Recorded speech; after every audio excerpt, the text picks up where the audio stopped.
Yeah, Dharma. We got to give him a minute because he hits the button for recording. There he is. So would you please give me the countdown? Absolutely. 4, 3, 2, 1. Start the show, Mo. We're going to start the show, Mo. Hey, this is Mo Singer. I'm a poet with Angora Poets World Cafe. And we welcome you all on this February 6, 2022. Glad last year is over and done with.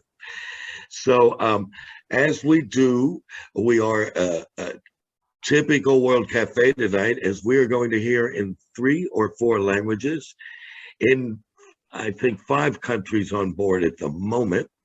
And so I think you'll be delighted, listeners, as we'll be delighted as fellow poets to hear each other read. So with that, I would like to call on our first poet, who is, by the way, let's give a first time welcome to Barbara. And how do you say your last name, Barbara? Arenchu.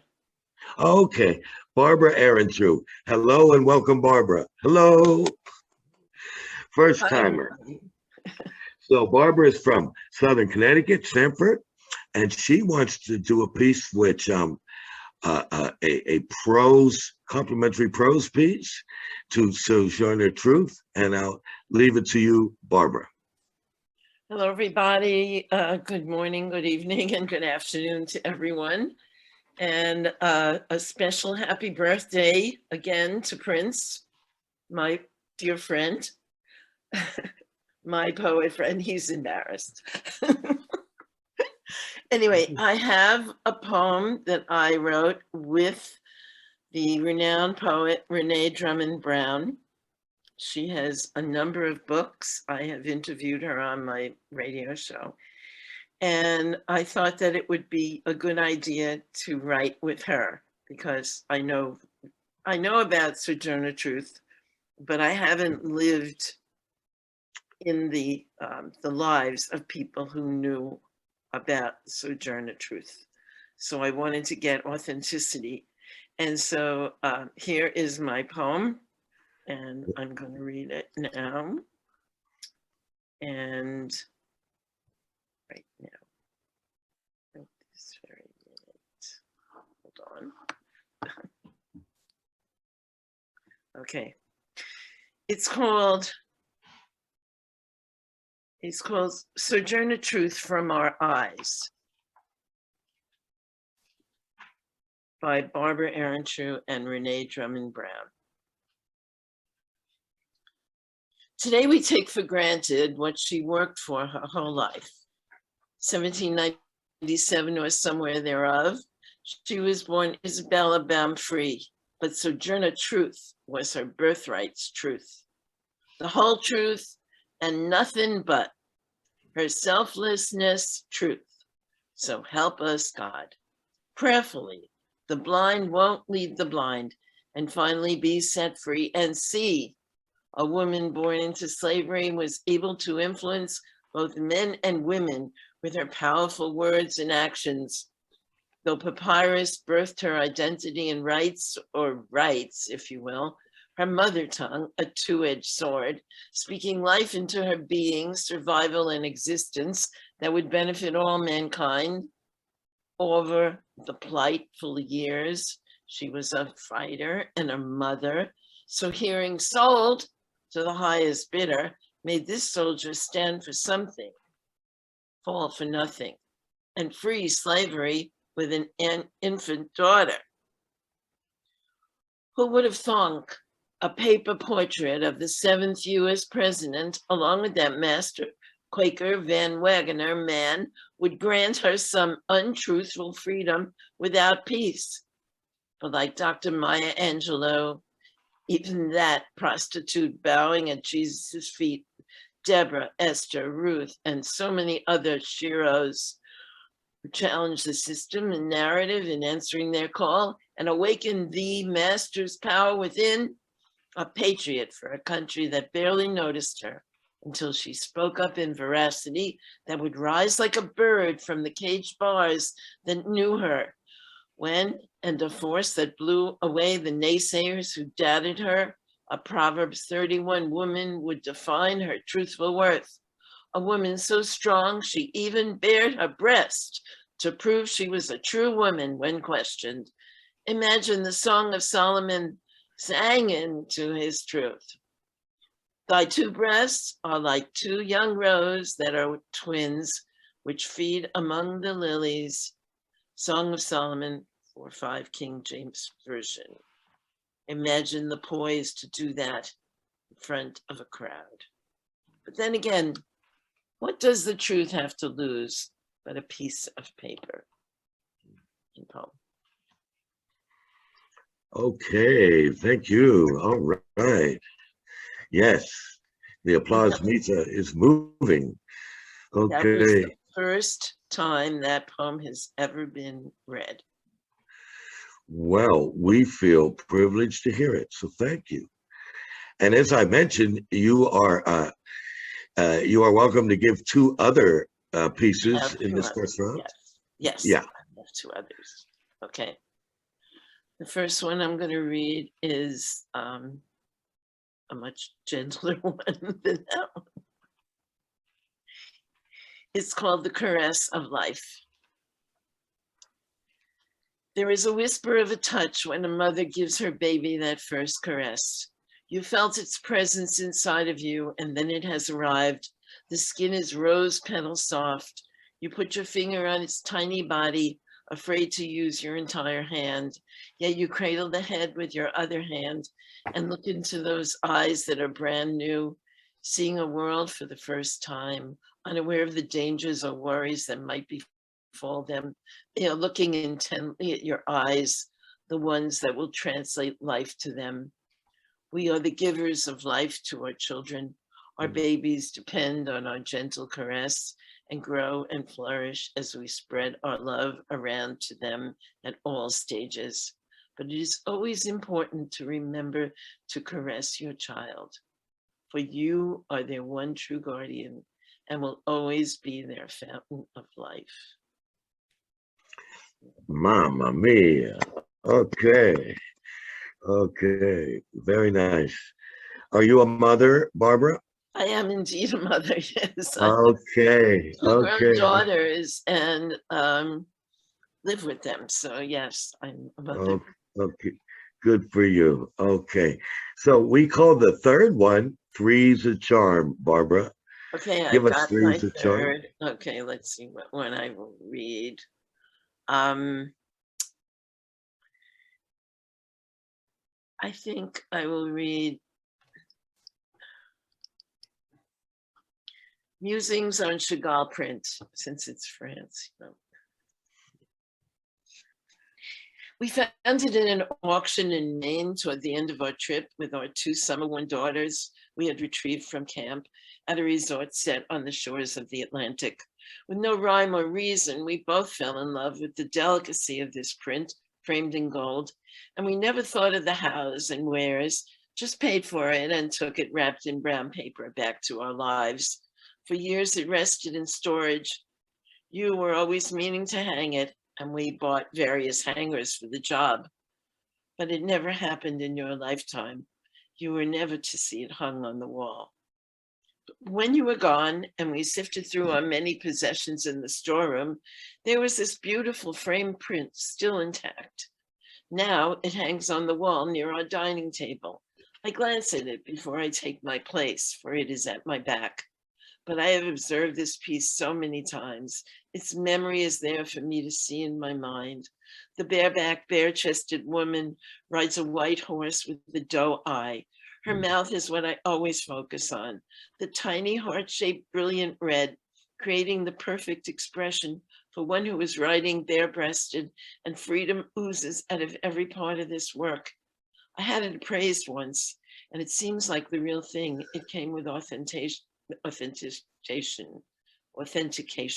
But even if it weren't, I'd still love it. Not only because I adore the composition, or that I swoon over the colors, or that is so perfect on that wall, but because seeing it every day reminds me we both loved it together. And I can remember your happiness and the joy we felt together.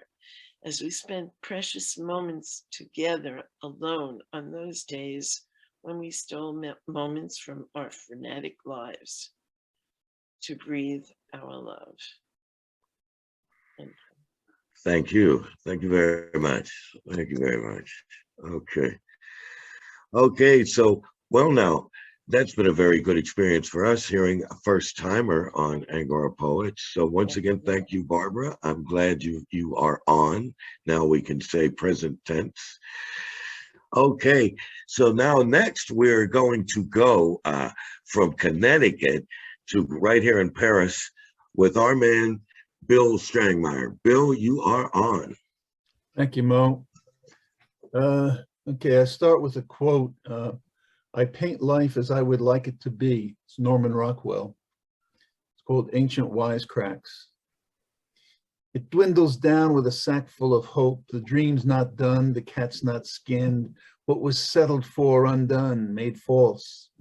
A tree full of years spent suffering fools. Arriving at the center of the forest, I feel the beasts, the monsters throwing horror at the world who would die big, are not the ones I fear now.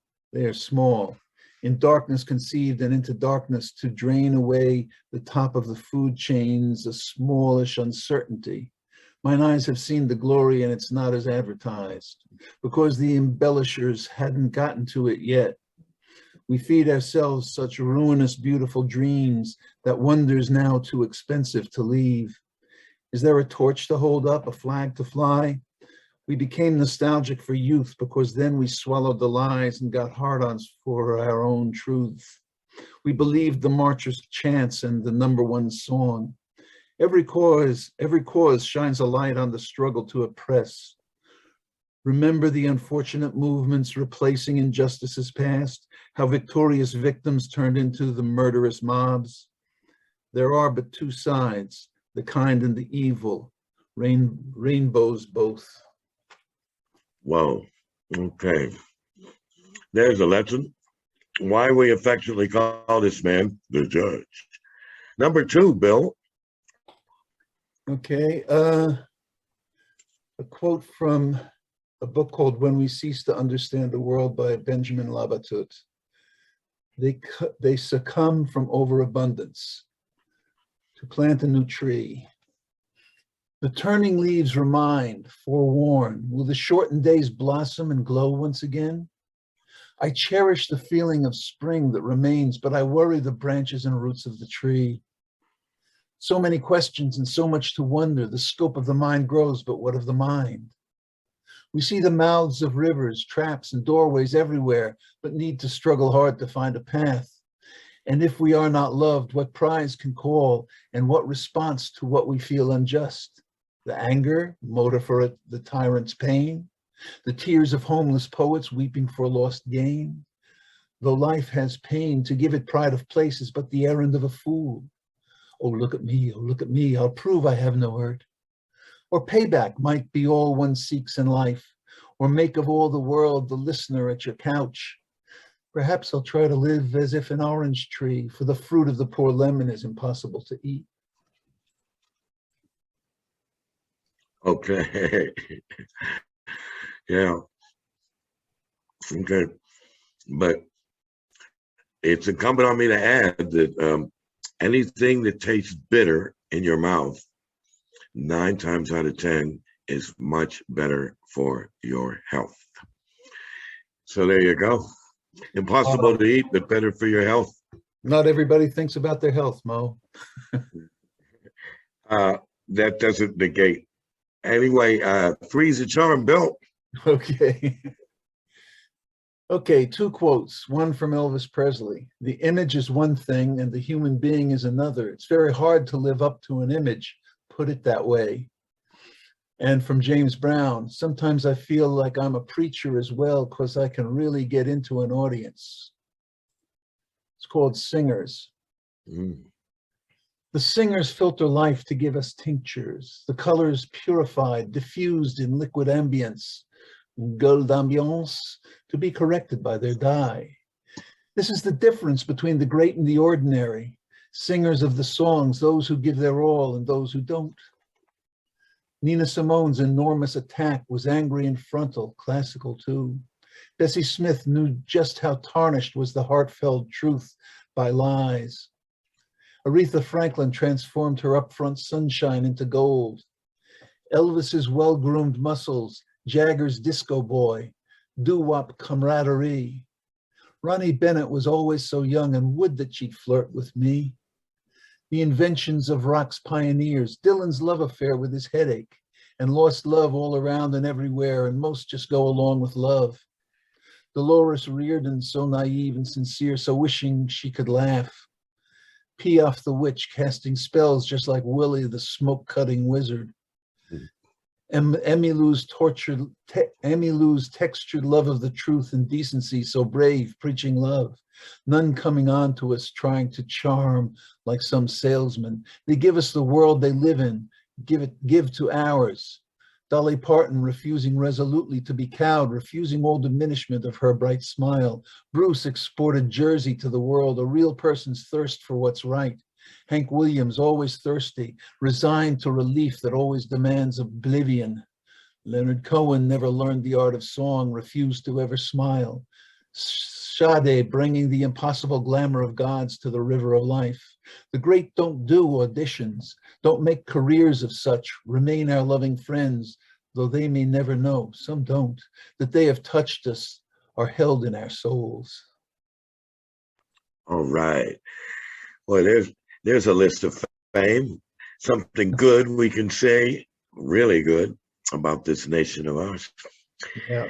Okay, Bill, thanks for Three's a Charm, baby. That was great. And thanks for noting off, so many goats. Thanks. So many goats. Thank you, Bill. Okay, so next up on the list will be Kareem. Now we're going to go to Paris, and we're going to hear from our bilingual artist, Kareem and Jafari. And what do you have for us tonight, Kareem? Hello, everybody. Really Hello. good poetry again tonight for thank you, Bill. Thank you, Miss Barbara. I'm gonna sing a little song called Your Voice, and after I'll sing a song called Il y a, there is in French. And for the third, it will be a poem in French. Très bien, very good. Allez, you're first, please.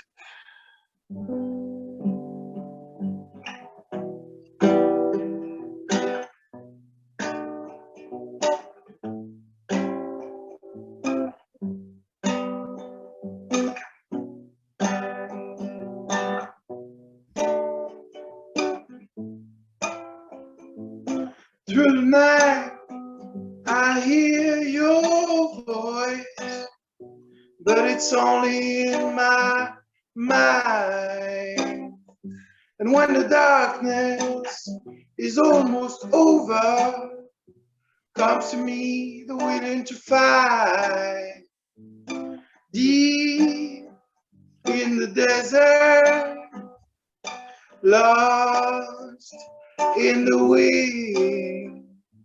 And I wonder if you still remember my name. Oh, my name is still the same.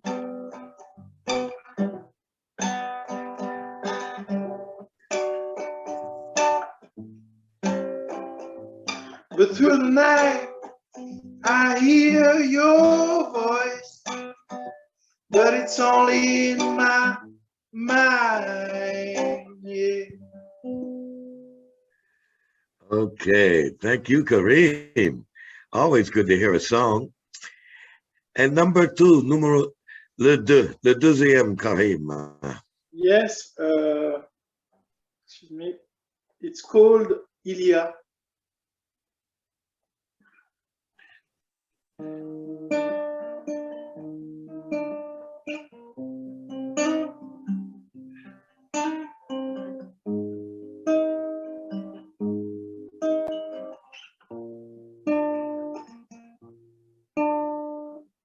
Il y a en toi comme une flamme bleue, quelque chose de dangereux. Il y a en moi comme un immense feu de désir et d'aveu. Je n'ai rien su te dire jusqu'à ce que le pire nous sépare. Oh, nous sépare. Le mieux était encore de fuir, avec le risque d'en souffrir. Mais que le temps nous répare, nous répare. Il y a en toi comme une flamme bleue, quelque chose de dangereux. Il y a en moi comme un immense feu de désir et d'aveu, et d'aveu. Ok, et d'aveu. Et de toi, monsieur chanteur. Et voilà, le troisième, le charme. Give Yeah, us three the charm, baby. yeah. I wrote this kind of poem in prose for to celebrate this new era, this new year. Mm. So it's called To Us, à nous. Okay, it's in French, yes? It's in French, yes. Okay, to celebrate the new year. All right. À nous de faire, à nous de plonger dans le divin éther, à nous de songer qu'il n'y a nulle frontière à ce que nous rêvons d'être. À nous de dompter l'animal égaux, à nous de chasser les démons intérieurs, d'explorer l'envers de nos peurs, à nous de vivre, à nous de penser, à nous de prendre la route, à nous de cheminer, à nous de rendre réels les possibles, à nous de grandir, à nous de prendre le vent, toute voile dehors, à nous de nous satisfaire du vrai, du bien et du beau, à nous de construire notre arche, notre bateau, à nous de glisser sans honte vers un bonheur sans limite, à nous d'explorer notre âme, à nous d'accepter sa lumière, ses ombres et ses reflets, à nous le meilleur et fi du pire, à nous les prières, à nous les rires, à nous toute l'eau des larmes à venir, à nous le plaisir d'agir et d'écrire, avec l'encre de nos actes, au doux parfum de nos ambitions, à l'universel et au particulier, au devenir serein et mélodieux, au futur merveilleux, à vos enfants, à vos familles et à notre altérité. Ah, merci. Merci. Positiviste, optimiste positiviste. À nous la frontière. To us the frontier. That is for sure. We are at a new frontier. For sure. Thank you, Kareem, and thank you for rendering to us in 2 languages tonight. Always appreciated. You're very welcome. Thank you very much. Okay, Kareem. And now we're going to stay in Paris, and we're going to invite on another poet of, well, she's trilingual. So we affectionately call her Carolina, and let's welcome her on from Paris. Carolina. Yeah. So hello, everybody. Let's begin by which one? Maybe this one. It's a very short romantic one. I don't used to read it very often. It's very short. It's about moonlight and well, let's read it. It's in French. Je me lève, le ciel couvert, lui, d'un étrange éclat. Il s'éclaire par dedans, comme si la lumière venait de l'intérieur même de mon regard, des profondeurs de mon cœur. Je me recouche, je referme les yeux. Tu es là. Ma nuit baigne dans la lumière de mon amour pour toi. Je me rendors tendrement, bercé par un lent mouvement, va et vient, flux et reflux. La baleine chante. Okay. All it. I don't sleep. What was it? I don't sleep. I don't yeah because you're here. It's it's the sky lightened by the Yeah. love. Yeah. It's so let's read another one in French. I just wrote it today. It's on a writing session with friends. So it was a session about rainbow and it's being the rainbow in the cloud of someone. And so it's a love poem. L'amour, Not as l'amour. usual, but Kiki. It's another one. Okay. Well, you Okay. have a lot of love inside that you let out Mhm. in language. So come on and give it to us, Rainbow Woman. J'avais un ours il y a longtemps, couleur vert d'eau. Il venait d'une boutique sur le chemin de la plage, là où s'agglutinent les touristes en quête de souvenirs kitsch. Sur son ventre, ils avaient brodé Necesito amor, j'ai besoin d'amour. Je ne sais plus où est passé mon ours, mais je sens encore souvent son message, sa quête personnelle résonner en moi. En toi? Il y a du nounours en toi.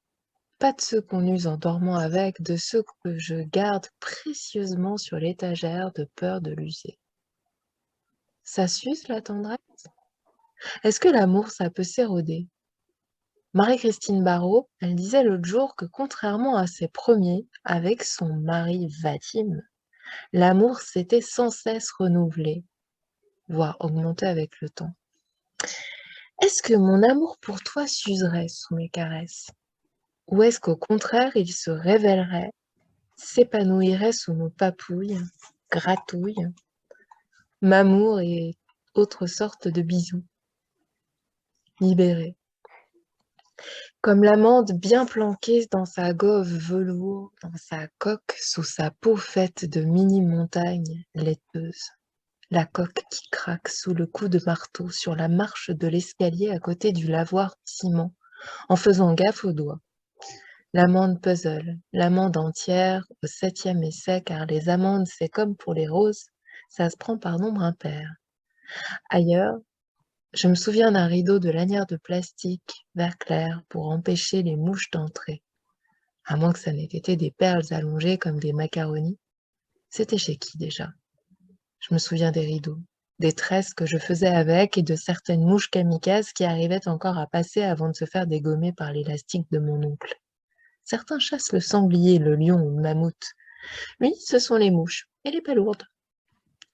Ça me manque, l'Espagne. J'aimerais un jour pouvoir y aller avec toi, marcher pieds nus sur le carrelage en marbre. Okay. And making the fly central to the poem. That's a good one. Okay. God bless the mouche, that fly. Okay. Poor dead mouche. Wow. Three's a charm, Carolina Caroline. Well, I didn't prepare the last one, so let's choose.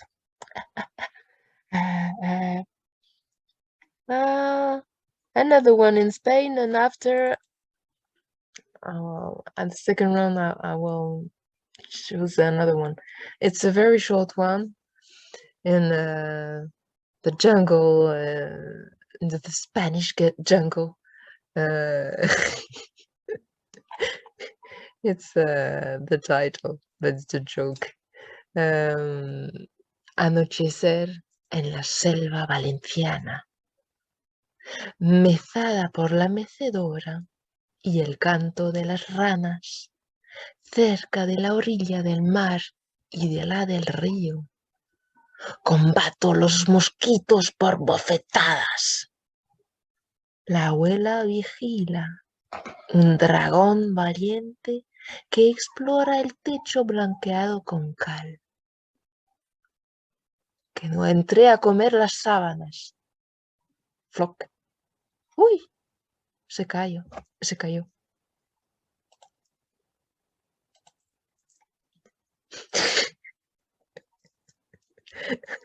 Well, After sure. the And in the flies, future, the and dragons. yeah, you're into entomology tonight, and we'll be glad to hear when you do the song of the spider that you mentioned in that poem. It's not a spider. It's a dragon. It's lizard. Oh, I'm sorry. Okay. I thought you said arachnid. Okay. Well, anyway, we're ready for it when you're ready. That's great, Caroline. Thank you so much for spreading the love, including that poor little fly. Oh, boy. Okay. So now, everybody, Nursel. We're going to Istanbul, Turkey with Nursel Eretkin, and I'm going to read her poem first in English, so you know it, and then she will follow me in her original in Turkish. Now, Nursel, the first poem I'm going to read is called Heart Pain. Heart Pain. And here we go. Heart Pain by Nursel Ekterin. Here we go.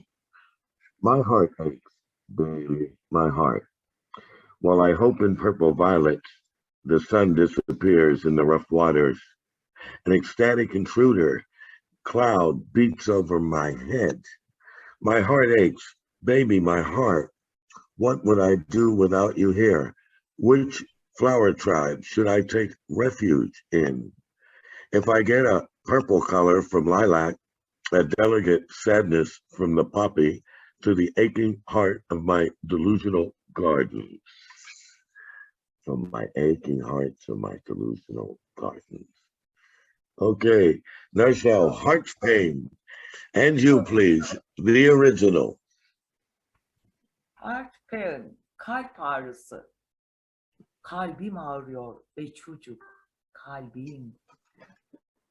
Ben mor menekşelerde umarken günü, aykırı sularda kaybolur güneş.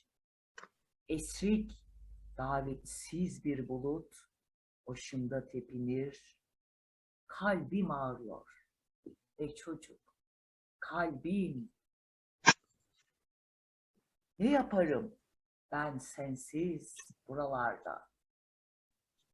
Hangi çiçek kavmine sığınsam acaba?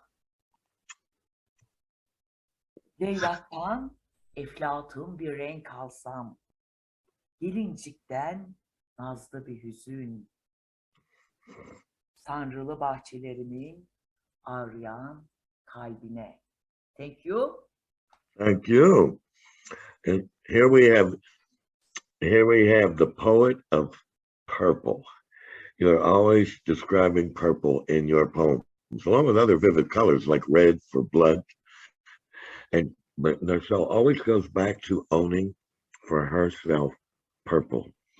Okay, number 2, Nursel. Here we go, and it's called, okay, Nursel, Anemone. Anemone. And I shall read it now. Anemone by Nursel. I'm out of breath on icy nights. I can't reach the yellow heat of the sun in my soul. From time immemorial, a scarlet fire of rebellion all love in my heart. If one day I die, let me shake my purple anemone hands in the anarchic beauty of sadness. I have a crush on you and a flower in the sky. How can this heart endure rainy, hazen eyes? How many oceans have you finished in your aching heart? I am afflicted with the love of rose and marshmallow tonight. Bravo, Narcelle. Thank you. Thank you. And Anemon. now you. Okay. Anemon. Nefesim kesilir huzur gecelerde. Yetişemem güneşin sarı sıcağına. Ruhumda ezelden beri kızıl bir isyan ateşi. Kalbimde hercai bir aşk. Eğer bir gün ölürsem, sarsın beni mor anemen ellerim, hüznü anarşik güzelliği. Bir sana vurgunum, bir de çiçek açmış gökyüzüne.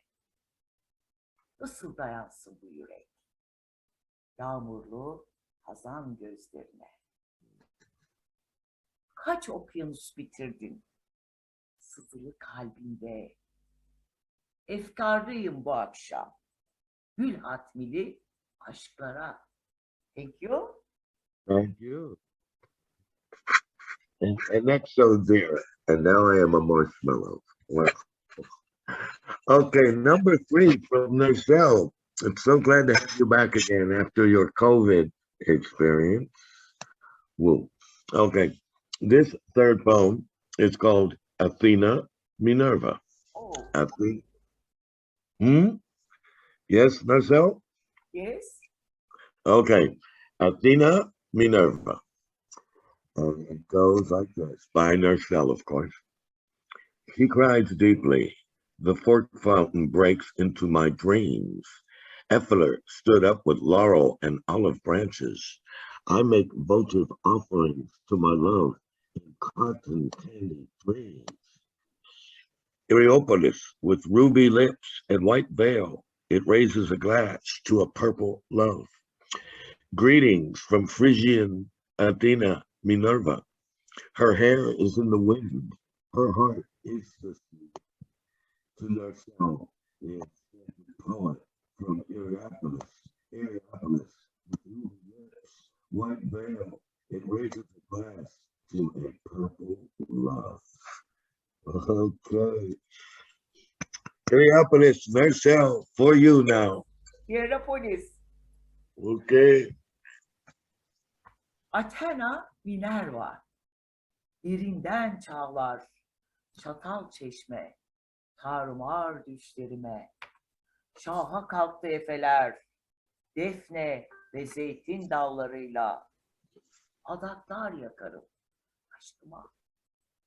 Pamuk şekerli düşlerde.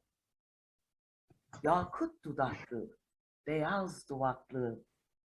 Hierapolis. Kadeh kaldırıyor. Erguvan bir aşka. Selamı var Frigya'dan. Athena Minerva'nın.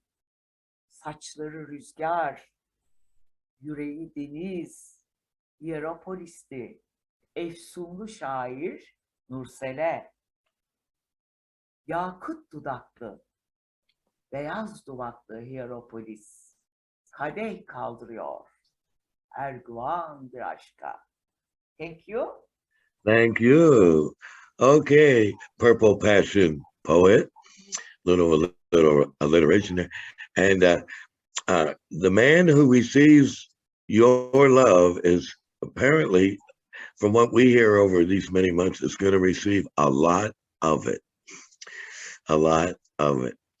Okay, thank you, Narcelle. And hey, once again, glad you are back.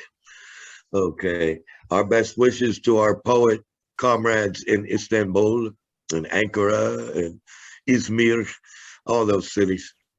Okay, And next, we are going to go, wow, oceans and continents away to San Francisco, California. And we're going to bring on Dharma Dave, or legally known as David Wilson. Dharma Dave, you're on, baby. We don't have to make a big legal point of it, though. I just put a link in the chat to the new Rorschach page literary flyer, which is on the streets in San Francisco. And you hand that out on the streets, right? You hand it out? I do, and I said to take it to various, locales and stuff, and anybody I can get to take a copy of my hand.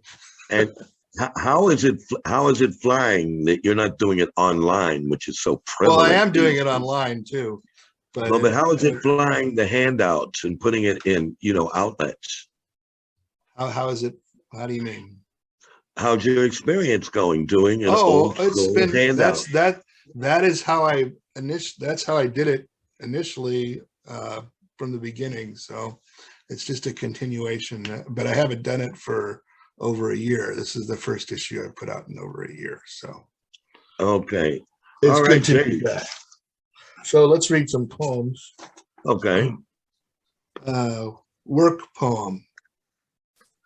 Laughter days and broken bits of past and future storms waif past the office buildings, hotel, warehouses, and freeway littered with Burger King wrappers. Beer bottles pile up in the parking lot and fill my soaking plastic sack.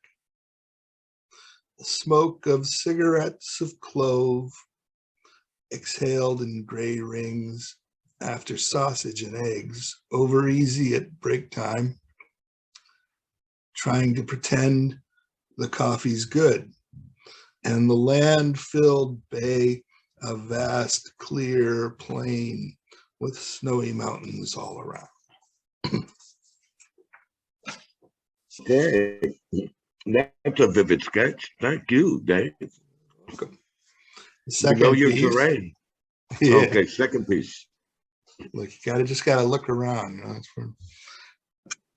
And the inner terrain. Let's go to some inner terrain here, as I often do. The gray whale of Idaho. 4 of us, family, father, mother, brother, little brother, way up high in sandstone mountains with floors of dust. Sparse shadows of green, shrubs planted by Roger, not by Tom. Suddenly, explosion of rain and thunder, drowning Idaho, a mythical dreamland. Riding down on the roar of the water, 4 family to the Great Lake Sea of Idaho, with a shore of gravel and sand. Up the beach, the castle resort, a wooden structure thrusting forth into the water. 4 family trekking out on plank from beach to wood structure. The gray-haired lady looking careworn. People with water-washed faces looking at millions of boat ramps and a crowd on the beach. Suddenly, a rush in the southeast of the Great Lake Sea of Idaho. The gray-haired lady yells out, "Oh, geez, the gray whale, come again." Crash as the gray whale strikes wooden structure.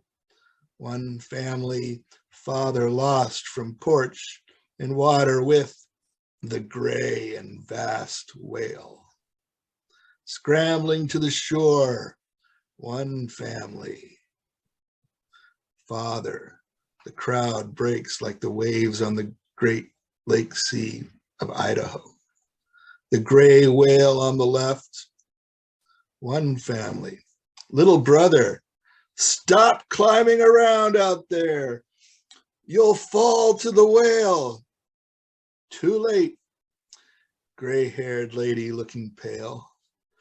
The gray whale circling about charges again. One family, little brother pulled inside as the gray whale makes contact. Wooden structure groans and falls into the Great Lake Sea of Idaho. Everyone makes a quick getaway across the tumbling plank. The crowd on the beach cheers as the gray whale sinks slowly into the depths.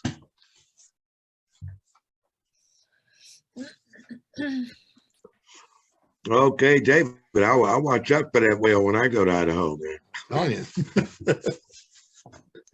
I'll be dreaming of it too. Well, okay, next one, David. So I think I kind of mixed them up a little bit today. So here's a 3. Number Okay. 3. Computer Dreams 2020s. Computer Eyes, Computer Lies. Nighttime, Low Consciousness. Darkness, Stars, and Howling Dogs. Computer Sleeping, Computer Dreaming. Driving down the highway of life game in an ultra-fast electric sports car with the media system playing today's music, full blast. The plastic control panels, electronic gauges, flashing red and yellow lights. The mega market freak out assembly line, fulfillment center insanity. Underground mountain warehouse in USA or Ukraine or outer Mongolia houses the emotionless, ethicless, whiz-bang kids of computers.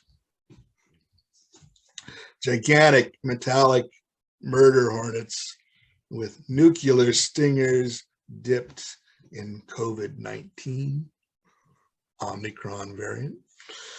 The black hole of machinery, conglomerate age robots programmed by computer poets steal their way into the hearts and wallets of the world's markets. Computer dreams, mind screams, buzz, light, dark lines of buzz, mind screams, buzz, lines of yellow and red light intertwined, nightmare images and ravings, screaming demonic computer fears, the grinding of virtual gears, zap, pow, light show inside brain, flashing numbers, flashing metaphors, zillions of doses of LSD, a billion eggshell urban sprawls sprouting forth a new generation, problems of world relation, ingested, digested, thrown up again. Computer sleeps, computer wakes, computer seeks singularity. Thanks. Okay, compute that. All right. Dharma, thanks for giving it up 3 times tonight. Okay, appreciate it always. Thank you again, man. And keep handing that stuff out on the street. A return to direct handouts and direct DVD sales or whatever it is where it's at. The printed word. You got it. Okay. Well, all right. So now we're going to cross the continent. Not, in fact, no. Now what we're going to do is cross the ocean again and go way down south. Now, I'm not talking about Alabama. I'm talking about Ghana. And I'm talking about Benedicta. Hello, Benedicta.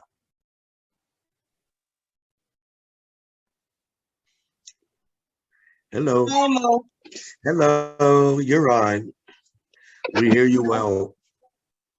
Okay. So I read the first poem. a long awaiting, the varying pathways of destiny that takes the heart in a holstery of thought, loyalty, reasoning, wit, and prowess, a perception of goodness in you, the depths and desires of the heart, written in verses of an embrace, traces and indentation, the charades of a flashback, trusted efforts of endowed amendments, a blend of a wild chase, expressions of honesty with pauses and stops. At a glance, you hold me. That's the first one. Well, all right. Glad you share that glance of honesty with someone special. Good. Number 2, Benedicta. Number 2 is a monoko. Okay, here we go. Okay. Sentiments and facets of a narrowed disguise. I take it again. Please. Sentiments and facets of a narrowed disguise. Okay. That's about all right. Sounds like 90% of people who live in Los Angeles. Okay. Number 3. Number 3 is a charm, Benedicta. Number 3 is a haiku. So I read, outward pauses, stops and breaks, arrows that fling unsettled upheavals. I take it again. It's a haiku. Yeah. Outward pauses, stops and breaks, arrows that fling unsettled upheavals. That will be all. Well, that'll be great. Thank you, Benedicta. Thank you very much for the haiku and the monoko, the tradition in Ghana, monoko, one-liner. All right. So we're going to leave the western shores of Africa now. And we are, wow, who do we have next? But we're going to go to Virginia, Northern Virginia, with our poet friend Pablo. Hello, Pablo. Hello. I'm in Atlanta, actually. Oh, now you're in Atlanta. Okay. Atlanta, All Georgia. Right. Yeah. Atlanta. Oh, ATL. Excuse me. Go. There you go. All right. Yes, sir. All right. So my first piece is titled "Dear Sighted Friends," and it's an ode to my friend Raj, who lives in Toronto, originally from Guyana, like myself. But he had an unfortunate accident when he was 7 years old and lost his sight. So Raj is totally blind, but he's a wonderful writer. And maybe I'll invite him on to be a part of the Angora Poets open mic. So we'll see. Well, please do invite him on. If you back his poetry, and the fact that, bring him on, baby. Okay, yeah, wonderful. What do you mean, maybe? I said maybe. Maybe. There you go. So Dear Sighted Friend is written from the perspective of Raj and any person who is visually challenged. I hear voices brailled by my frayed fingers and thumbs. Each word weaves a fulgent thread of red on black canvas. Dear sighted friends, my Van Goghs are everyday griots of cyberspace like you and you. And you too, clicking and tapping and swiping and typing the prose of your daily lives into binary code. Dear sighted friends, you lend me your eyes each time you write, each time you type, to see the many wonders of your sighted world. The purple-breasted Kotinga in flight, the radiant bride glowing glamour in white. The crimson moon on a starless night. The cunning cayman cruising Kimbia Lake. Two lovers blushing on a first date. Street signs painted neon bright. Highways winding left to right.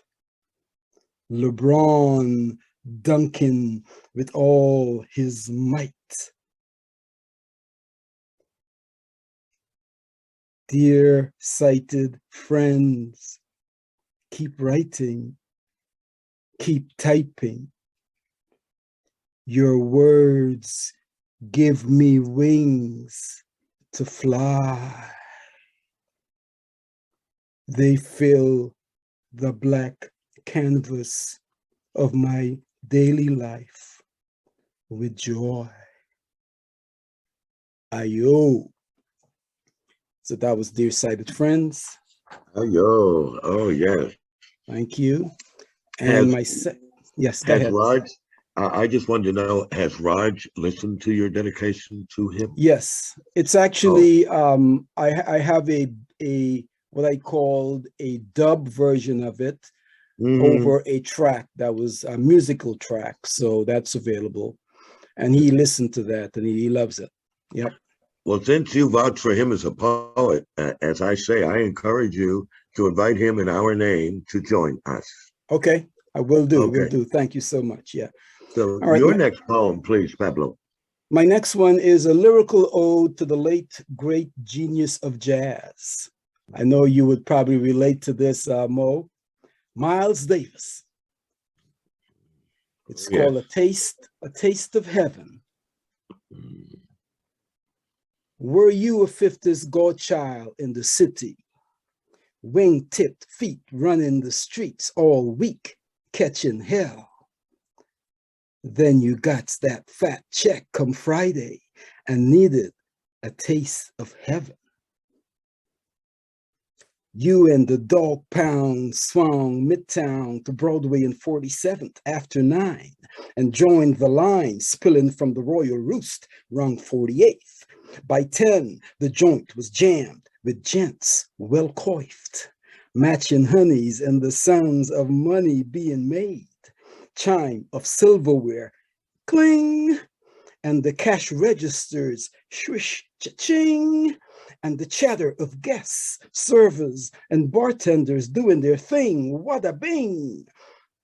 Then the lights dimmed, leaving a semi-dark haze of gray smoke swirling over the crowd. And MC Symphony Sid grabbed the mic. Welcome to Friday night jam session at the Metropolitan Opera House, ladies and gentlemen. Hysterical hoots and applause followed as the circular spotlight paused center stage, unveiling the Miles Davis Nonettes, featuring Max on drums, John on keys, Jerry and Lee on sax, and a genius on trumpet. 'Twas the birth of cool.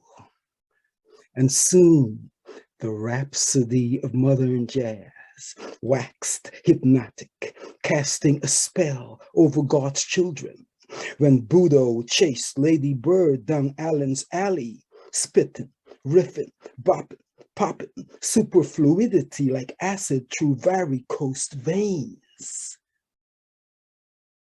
The earth stood still, it seemed, for 4 thrilling hours, as heaven rained a riptide onto the delirious crowd, and Dewey's sublime trumpet exorcised the devil from the week that was. Ayo! So that was A Taste of Heaven. And That was a nice taste on the jazz side of genius. I know Thank you would you. appreciate that, Mo. Thank you. I think we all did, babe. Yeah, yeah. Okay. You? No, All right. you're That's next. fine. You're three's a charm, Pablo. All right. So this one is titled Someday. Someday I yearn to be something beyond black. To feel that jazz of the wind, a colorless force of nature blowing like freedom over after centuries confined in a box labeled black. A label of convenience, sinister yet sublime and seductive, for black is beautiful, black is menacing, black is bondage, black is Miles Davis on the trumpet, black is Barack, black is Michelle in a White House, black as Emmett Till, Breonna Taylor, George, not Washington, but Floyd, and Booker T, and Ahmaud Arbery. Someday, I yearn to be something beyond black, like creativity. Someday, I yearn to be something beyond black, like science. Someday, I yearn to be something beyond black, like humanity. Someday, I yearn to be something beyond black, like love. To soar above and beyond and out of that fudder mucking box labeled black. To feel like I matter too. Someday, ayo. That was number 3. Yo. Thank you. Okay. Thank you, Pablo. Thank you. And ATL, not Virginia, excuse me. All right. You're welcome. Very nice. Very nice indeed. Thank you. All right. Well, next we have, we're going to go to New York, actually. We're going to go to Brooklyn, to the domain of Prince McNally. Hello, Prince. What's up, everybody? Hey. Wow. Such great poetry this afternoon. I'm getting full.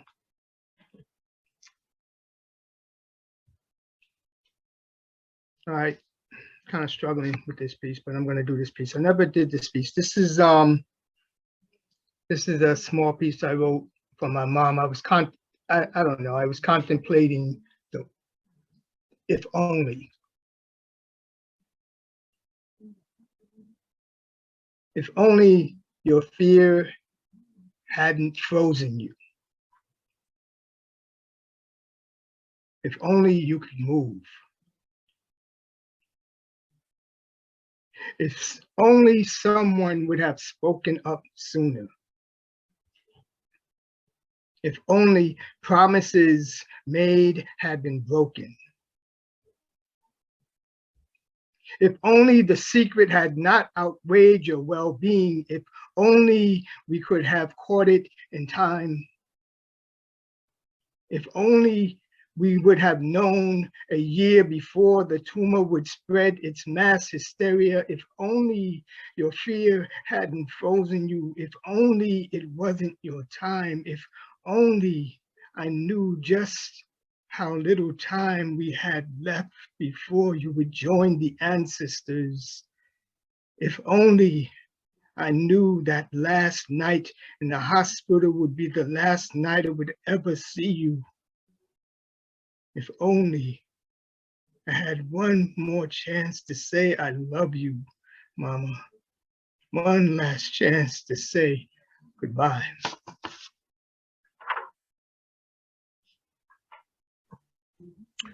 Thank you very much from your heart. Yes. If only. Okay. So that piece is going to be included in She. Okay. Here's another piece from that's also going to be in C. It's called You of the Independent Spirit, dedicated to my daughter Candace. So blessed am I to behold you of the independent spirit. You, my little chameleon, the songstress who blows sweet melodies against the wind. You, the artist, Candace, who draws from the canvas of a vivid imagination. You, the comedian who tickles my funny bone.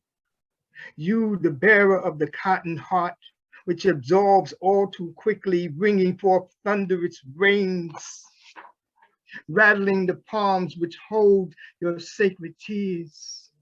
Every so often, overflowing like the river Jordan, you, the bearer of a smile that inspires the sky to blush with rainbow-colored cheeks. Sometimes I slip and fall deep into the spell of your piercing brown eyes, eyes that burn like the brightest of stars, as if your soul were crying to be heard, yearning to be seen, dying to be free, leaving all others in the distance of this human race. Because of you, my independent spirit, I bear witness to God's miracles, for you are truly a menagerie of wonder, a pillar of splendor, my soul inspiration to be greater than ever I was before I saw the brilliance of your shine. Bravo, bravo. Okay. That was wonderful. Thank you, thank you. That was brilliant. Yes. Okay, friends. Three's a charm, man.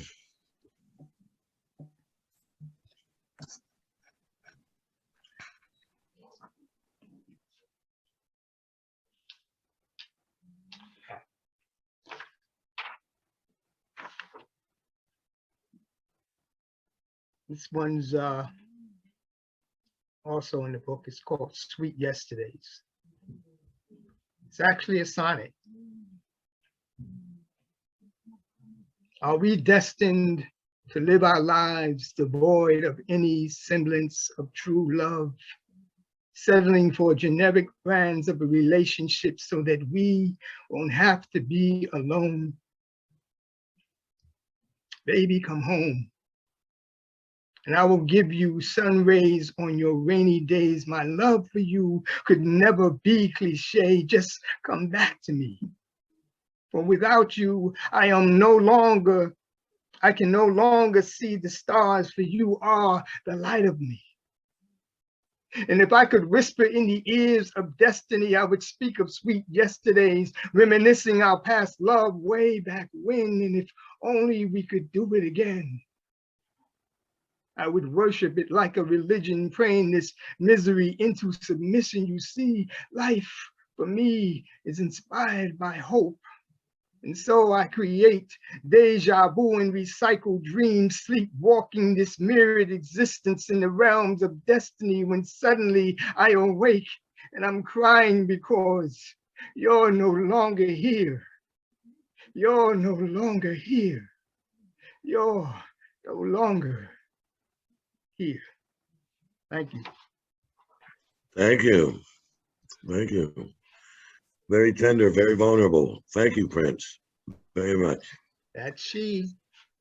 Okay, yes.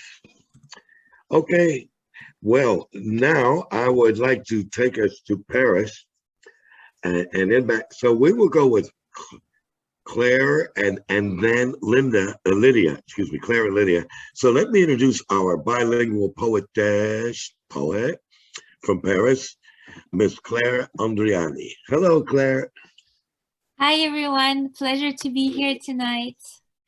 I'm very happy because I have a new poem that I wrote yesterday.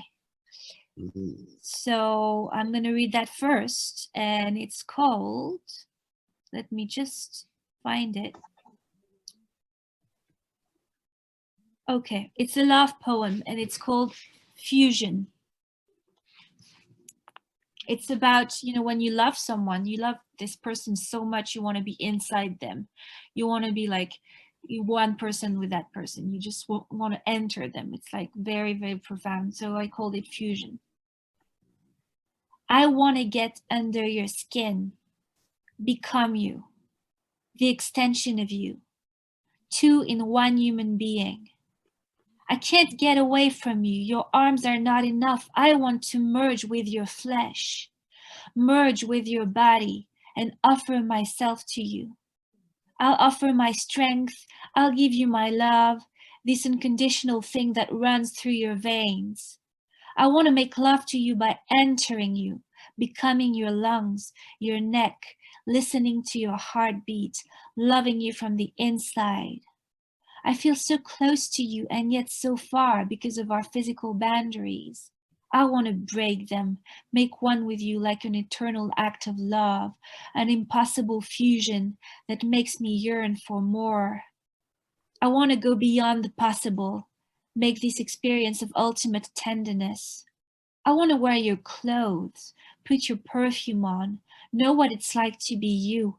I want to love you like you've never been loved before, make you see how I adore every bit of you. I'm looking at your tender feet, and I want to kiss them as if they were babies, deserving of love and representing the unquestionable center of attention. They look so innocent, like nobody could harm them. The ends of you, they look like us, similar yet separate by a distance that makes them two entities, albeit the exact same selves, like in a mirror, symmetrical. It's endearing.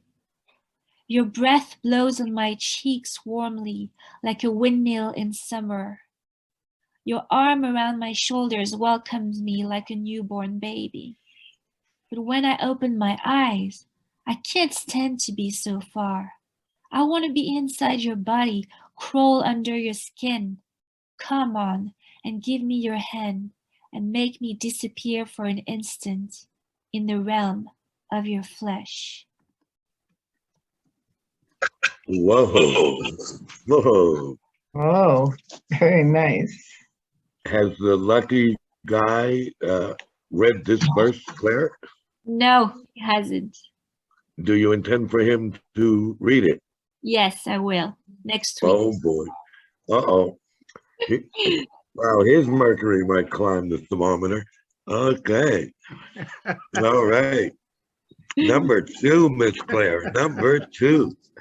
Okay, number 2 is called, it's called Quest to the Self.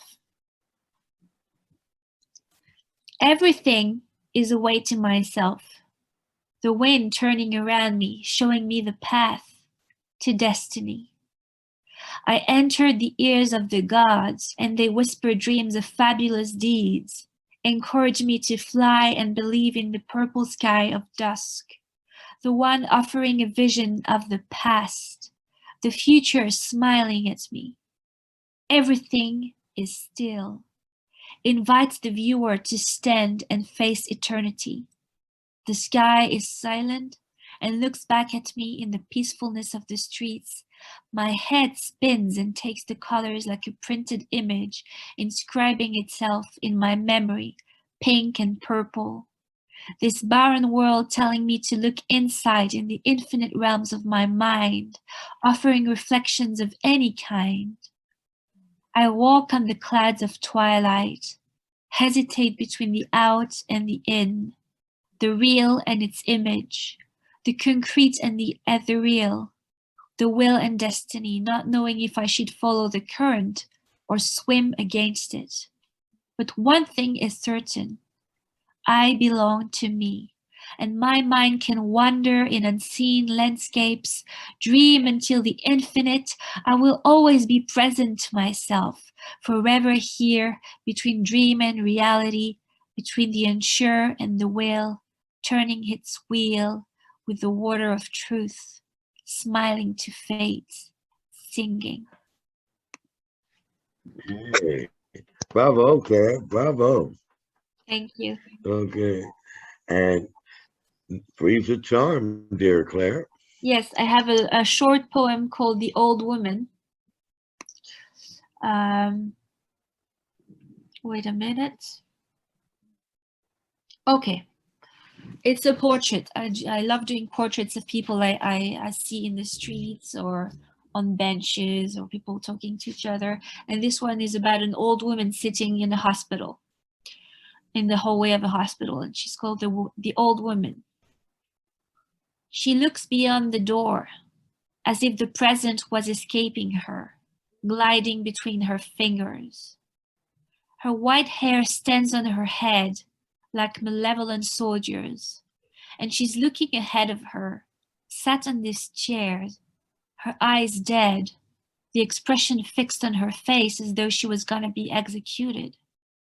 Her eyes are like two hollows in which the outer world lives. She is inside out, like a damaged coat. Her legs are immobile and stiff, like two candlesticks without fire. The flame has gone since her childhood, and hopeless hope reflects on her pale and thin gray hair, and she looks ahead of her like an absent mannequin, desperate. That's all for me. Yeah.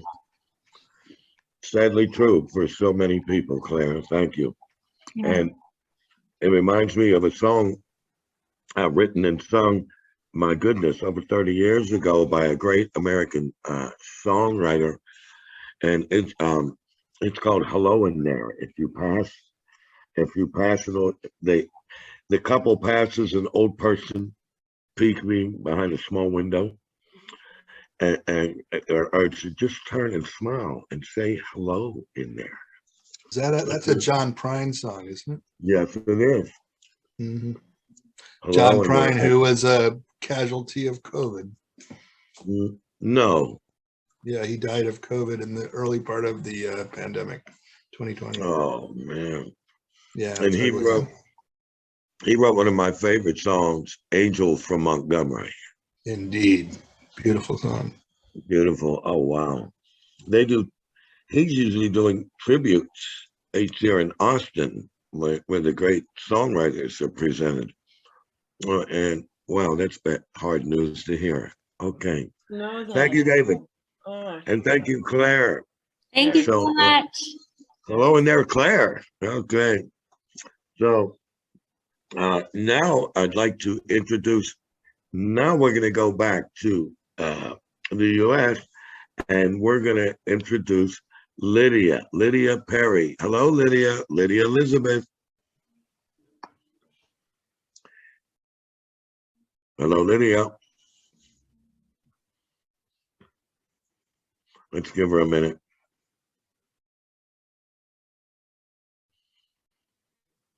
Lydia.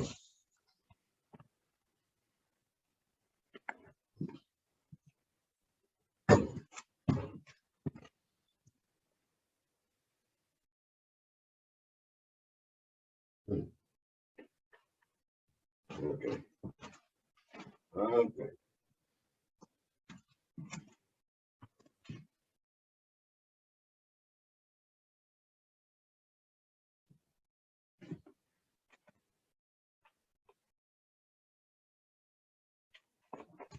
What a suspense. I would say that Lydia needs to jiggle the handle. And when she does, she will come on. So numerically, that would lead me to be the next person.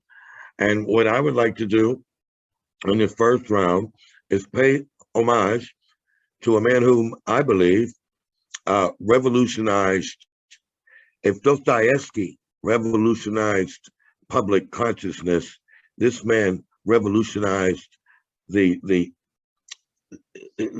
expansive range of the English language. He reinvented it. And as one critic said, what author do you think he influenced? And the critic turned around and said, what author do you think he did not influence? I'm talking about 100 years ago today, Ulysses was published in Paris by Sylvia Beach at Shakespeare and Company. And It came out 100 years ago today.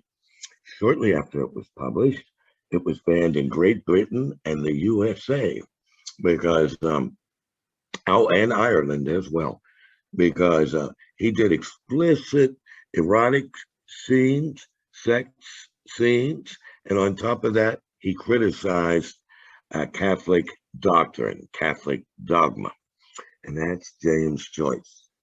And while some of the early critics said it was nothing but a joke, his book, it would be rated by many literary critics and scholars as the greatest book of the 20th century. So what I'm going to do is read, where is it? Oh, where did I put it?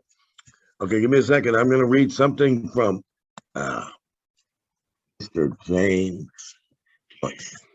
And you got me a little bit fully prepared here because I was expecting Lydia to come on. But here we go. I'll call this up again.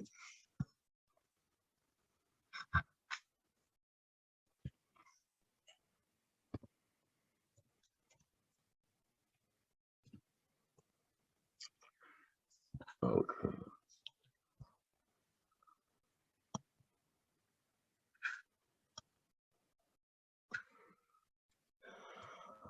Okay. Well, I found something here. Here we go. Now, I want you to recall that James Joyce did not use punctuation very much. Some of his sentences could go on to what we could call excess, you know, and that was part of the magic in it. So here's an excerpt from Ulysses. His feet marched in sudden proud rhythm over the sand furrows along by the boulders of the south wall. He stared at them proudly, piled stone mammoth skulls. Gold light on sea, on sand, on boulders. The sun is there, the slender trees, the lemon houses. Paris, Raleigh walking, crude sunlight on her lemon streets. Moist pith of furrows of bread, the frog green wormwood, her matin incense. Court the air. Volumio rises from the bed of his wife's lover's wife.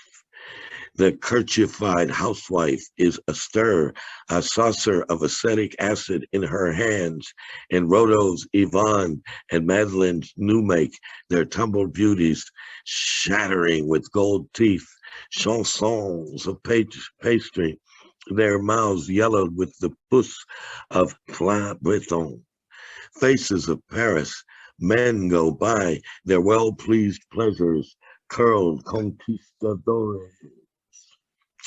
Noon slumbers. Kevin Egan rolls gunpowder cigarettes through fingers smeared with printer's ink, sipping his green fairy as Patrice, his white. About as gobblers folk spiced beans down their gullets, them satier, a jet of coffee stream from the burnished cauldron. She serves me at his beck. Il est Irlandaise, Hollandaise, non, fromage, deux Irlandaises, nous, Irlande. Vous avez, ah oui, she thought you wanted a cheese hollandaise. If you can wrap your head around that, that's the way James Joyce would depict a scene. Now I will look up a second scene from Mr. Joyce here. And let's see what we can do here. The problem is too many people are writing. Okay, here we go. Too many people are still writing as would-be or actual scholars of Joyce and having conflicts with each other about how to interpret him. Okay, here's a passage from Ulysses. I was a flower of the mountain, yes, when I put the rose in my hair like the Andalusian girls used. Or shall I wear a red? Yes. And how he kissed me under the Moorish wall. And I thought, well as him and another. And then I asked with my eyes to ask again, yes. And then he asked me, would I yes to say yes, my mountain flower? At first I put my arms around him and drew him down to me so he could feel my breasts, all perfume, yes, and his heart was going like mad. And yes, I said, yes, I will. Yes. Okay. So that's an excerpt from the famous soliloquy of Molly Bloom. Benedicta, what? That's a lovely love poem. Is it? Yeah, that's a Yes, prose. That's simply a prose extract. You know, it's all in prose without punctuation. it's That's nice. how, and it comes off so poetic. Yes, yes, that to cliche it. Yes. Okay. Now I'm going to read a third piece, one of my own pieces, and I just want to mention that a lot of people won't read Ulysses because virtually none of us can follow all the historical and language sources that he includes in the book. However, an Irishman once told me, a true, from the west of Ireland, said, lad, nobody understands everything Joyce said. Sometimes we wonder if Joyce understood everything he said, lad. What you need to do is read the book and go into the flow of the language. It's a ride, lad. And a lot of it is just funny. And I went, wow, Peter, I'm no longer intimidated by all that. He said, good, leave that to the scholars to argue with each other over who knows Joyce best.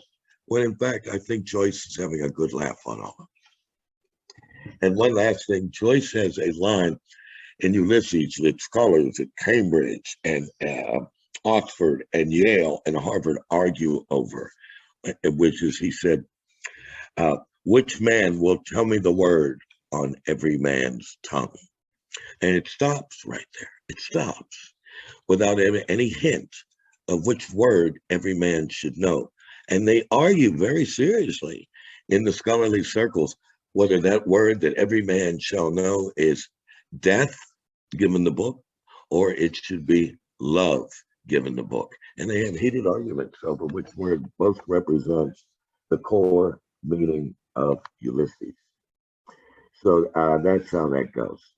Okay, and here's how this goes. Page 38 is somewhere in here. Okay, this is from well, forget it. If I showed you the title in the right place, it's from my book issued by Onslaught Press 3 years ago, called "We Weren't Everything." Now, this I wrote to my cousin, okay, in Cork, County Cork, Martin. He's a Corkaroo. 7 limbs. Simple folk of soul. Mo, we can't hear you. You can't. No. It's the book in front of the microphone. Okay. Simple folk of soul ownership, muddy cheeks, knee-deep in turf, allowed a stranger among them hurl their Celtic gods upon the rocks. This, their fall from grace. Became martyrs, obedient to Mary and the miraculous boy, awaited Patrick's promise, while the imposition of civilization by the Great Britons left a dark shadow from an English crops, impaling the best, lessers plowed under, leaving behind hammers and nails we use on ourselves, the price of original sin. Who counts tears and laughter by the buckets, gait a step uneven, jigs in saloons, tunes out of key, boasting of something to call ourselves, reaching behind in search of severed limbs, old sod bears seeds, uprooted, scattered lives wonder the wind and the waves, why the poems get done, why the songs are sung, why the banshees scream. Okay. Thank you, everybody. Okay. Yeah, that was my homage to the Irish part of my family. And it came from Cork due to the the falsely manufactured famine over Ireland, managed by the Brits, who took all the fertile land to raise Wellington beef to have Wellington steak, don't you know? So there we go. Anyway, that's my homage piece, and this has been a fantastic round. So we're going to take a break for a few minutes, and then please, people, inquire of one another and comment upon one another. And we'll come back in a few minutes and do round two, where you are all invited to submit 2 of your pieces. Okay? Okay.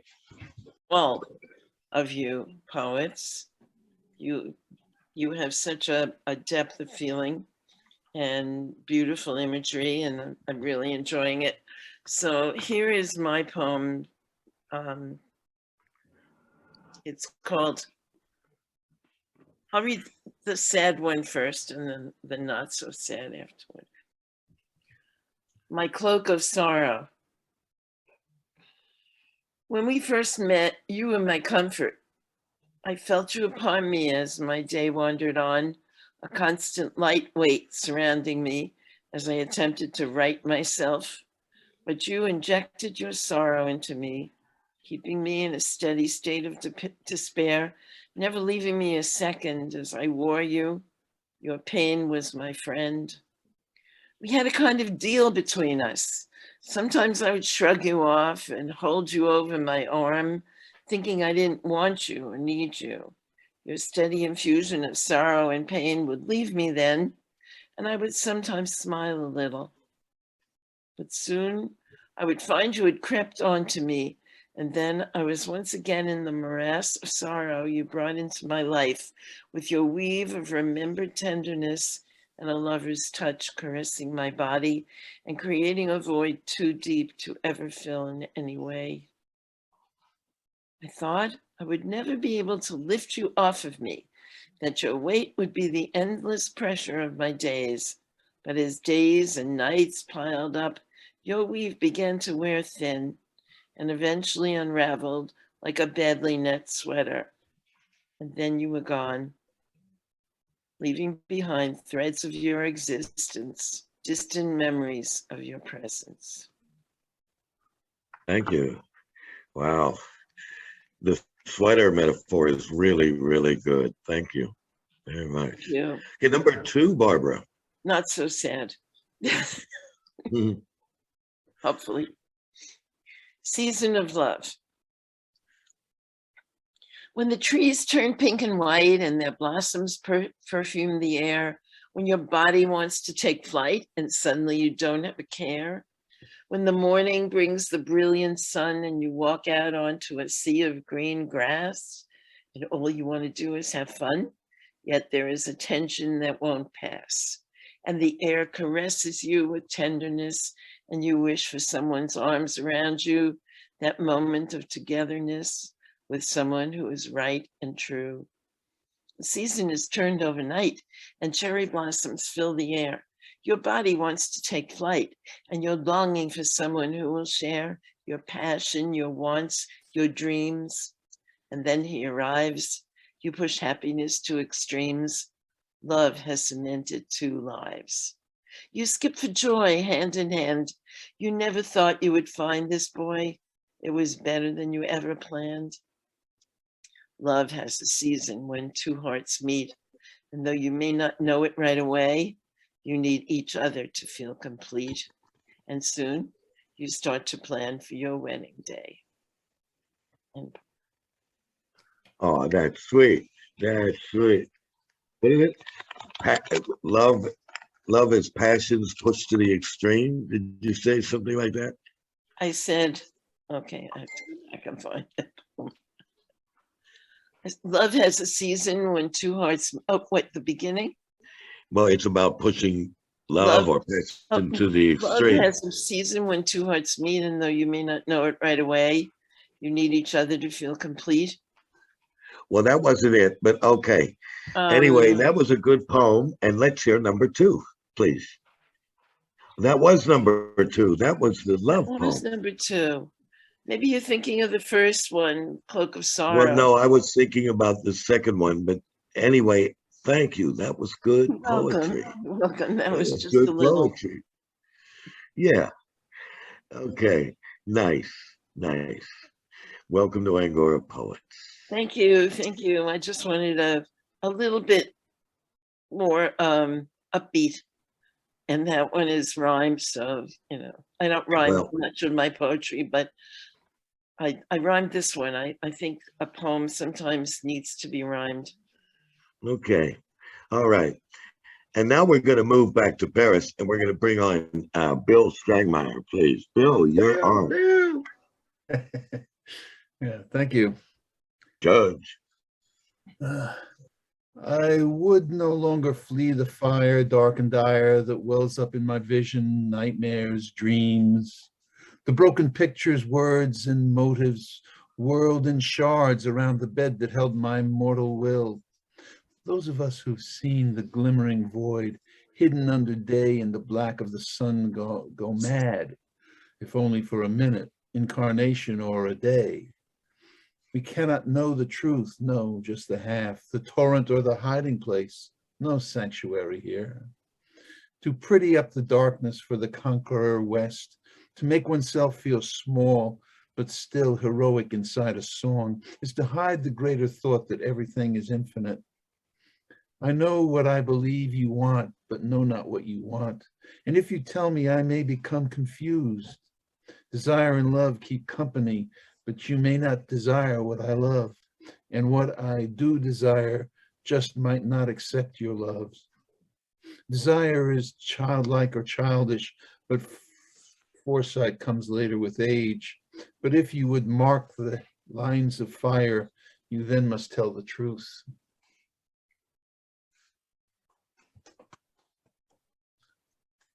Okay, and the next one is with a quote from Alexander Grothendieck.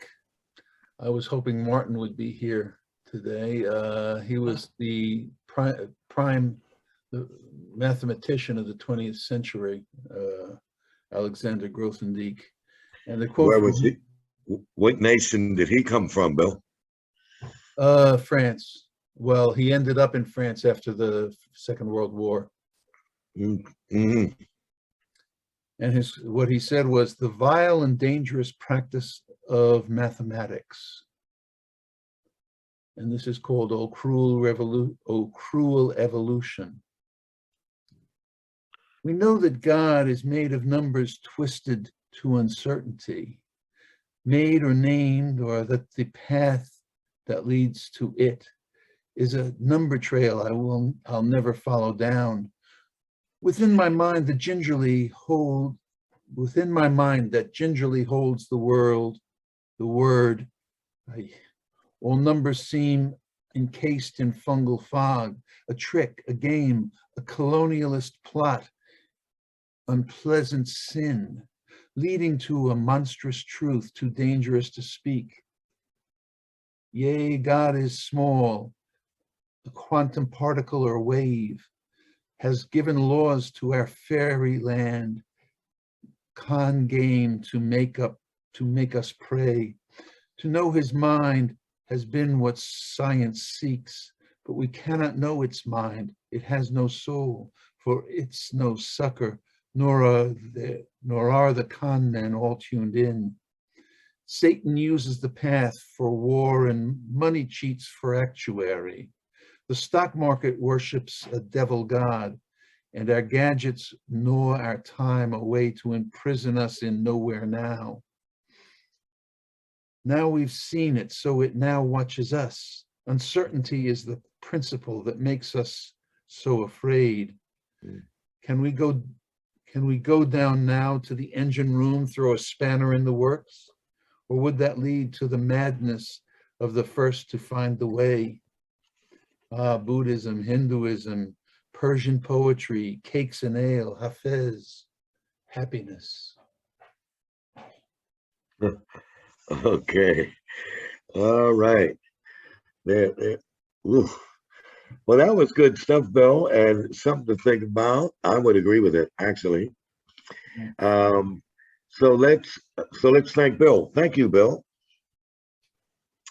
And now let's move on to the number 3 in our line tonight, And that would have been Kareem, who's not here. So let's go to number 4, Carolina in Paris, France. Caroline, you're on. Yeah. Yeah. Let's read Margaret Atwood's poem. I remember hearing Prince poems about his mother. Margaret Atwood's in Morning in the Burned House. Well, there are some poems about the death of his father, and it reminds me of one of them. Bored. All those times I was bored, out of my mind, holding the log while he sewed it, holding the string while he measured boards, distances between things, or pounded stakes into the ground for rows and rows of lettuces and beets, which I then would with, or sat in the back of the car, or sat still in boats, sat, while at the prow stern wheel he drove, steered, paddled. It wasn't even boredom. It was looking hard and up close at the small details. Myopia, the worn gunwales, the intricate twill of the seat cover, the acid crumbs of loam, the granular pink rocks, its ingenious veins, the seam fans of dry moss, the blackish, and then the graying bristles in the back of his neck. Sometimes he would whistle, sometimes I would. The boring rhythm of doing things over and over, carrying the wood, drying the dishes, such minutiae. It's what the animals spend most of their time at, ferrying the sand, grain by grain, from their tunnels, shuffling the leaves in their burrows. He pointed such things out, and I would look at the world texture of his square fingers, earth under the nail. Why do I remember Why do I remember it as sunnier all the time then, although it more often rained and more birdsong? I could hardly wait to get the hell out of there to anywhere else. Perhaps, though boredom is happier, it's what dogs or groundhogs. Now I wouldn't be bored. Now I would know too much. Now I would know. Okay. Now you would know. Thank you, and Margaret Atwood. Number 2, please, Caroline. It's a love poem in Spanish. Surrealistic one. Te miraré en los ojos. Te miraré en los ojos y te reconoceré. A veces hay que acercarse hasta tocarse para sentir las dos almas vibrar. Mi corazón está cerrado, era cerrado, cric-crac, escondida por dentro. Has llegado y con ternura, un abrazo, unas palabras, he abierto la puerta. Era un juego. Al salir estaba sola en el desierto. Aun si el sol quema, aun si no conozco el camino, no quiero encerrarme de nuevo, no quiero. No quiero volver en mi torre de cristal y miedo, no quiero. Ando por el camino con mi soledad. Muy bien la conozco, compañera de siempre. Ando por el camino. Era un juego.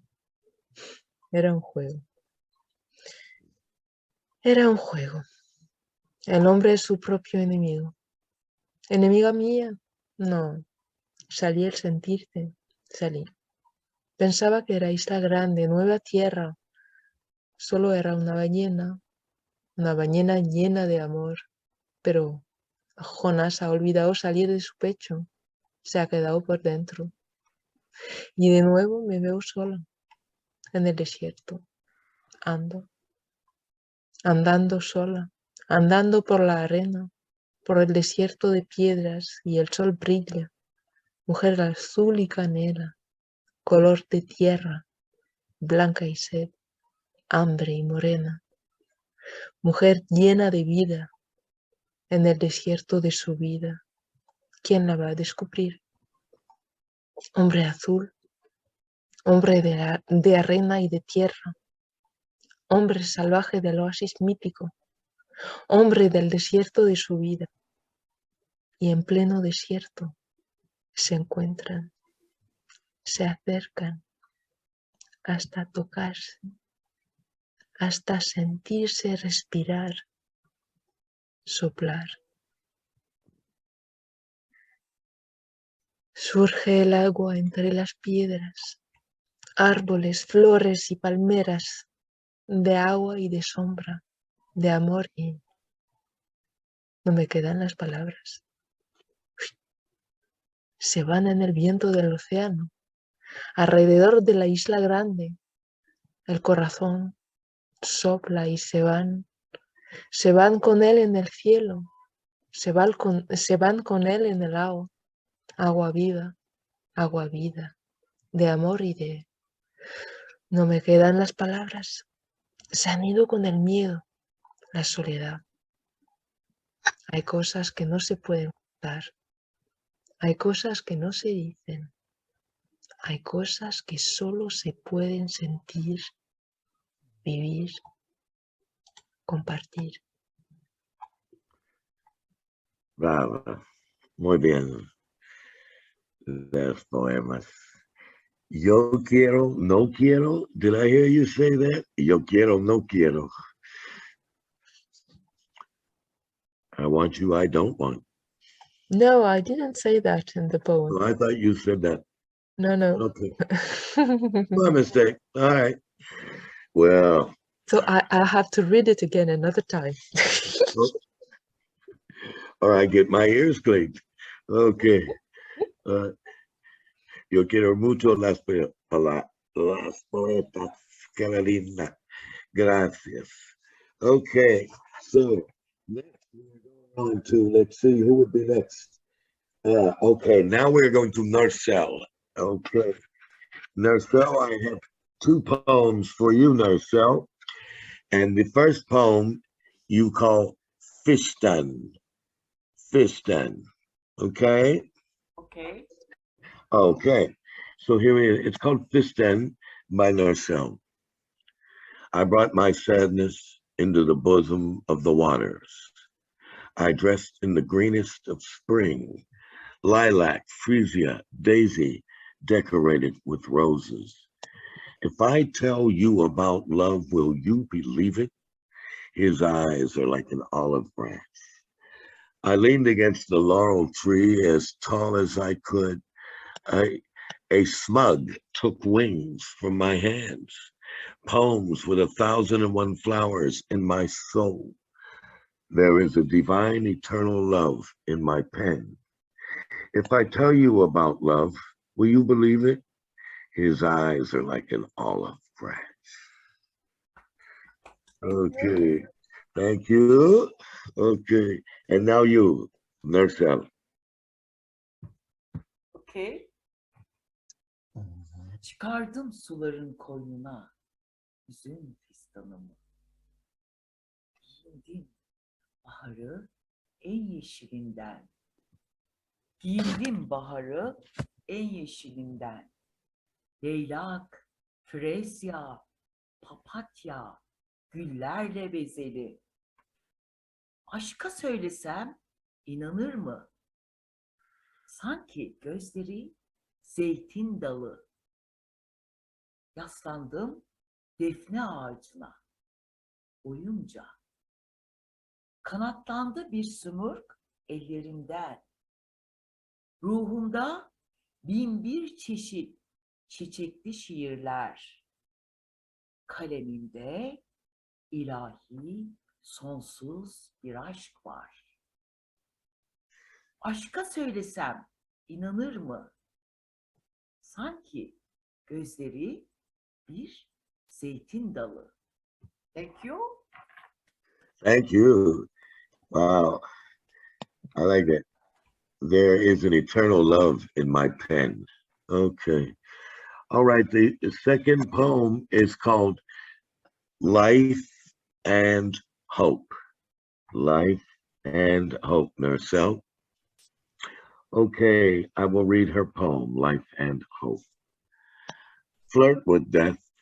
Don't worry the heart lightly. Smile mischievously. Live. Eyelids from the spring branch. The depth of the seas makes you fall in love with the unknown. A rose slipped from the hands in the fine line of life, free and unlimited, ice in steel hearts. Flirt with death. Don't worry with the heart lightly. Smile mischievously. Don't live.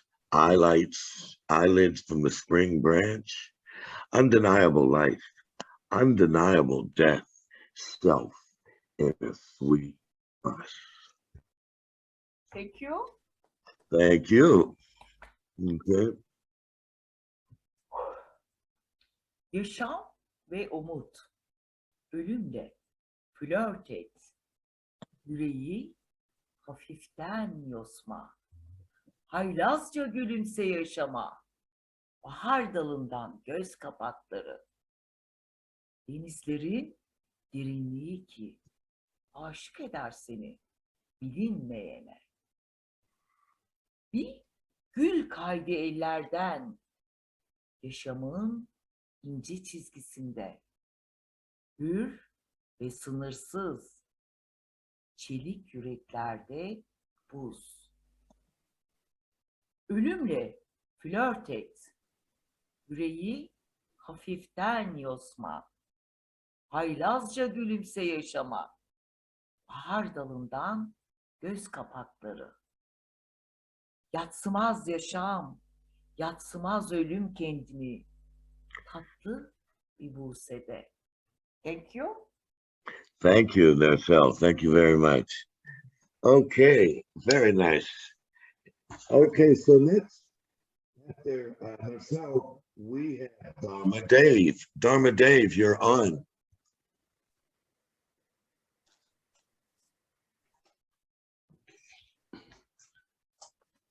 A poet for hire. The cloudy wire train spinning round in circles. Can't find the price of a ticket. Money all gone, spent on coffee and beer. Work's not satisfactory. Looking for real work in the field of evolution. I'll write poems for a living and read them aloud. In bookstores, cafes, and saloons, I'll write 3 poems a day, but someone please pay my bills, my family bills. I'll gladly repay with visionary grace. I'll give you video poetry for the 21st century and beyond, and the grave and cosmic consequences of our strange, frail existence.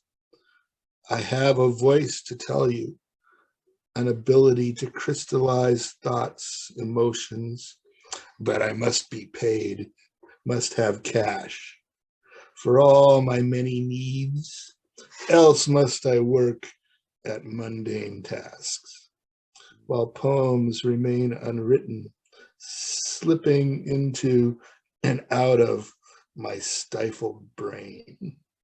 Come, ye pourers on of wealth, my poetic video camera visions tell tales of your present dreams.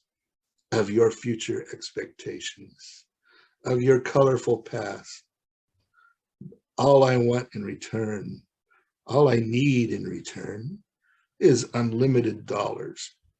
The cloudy wire train spinning round in circles, whistle blows, tells the tale of a poet for hire.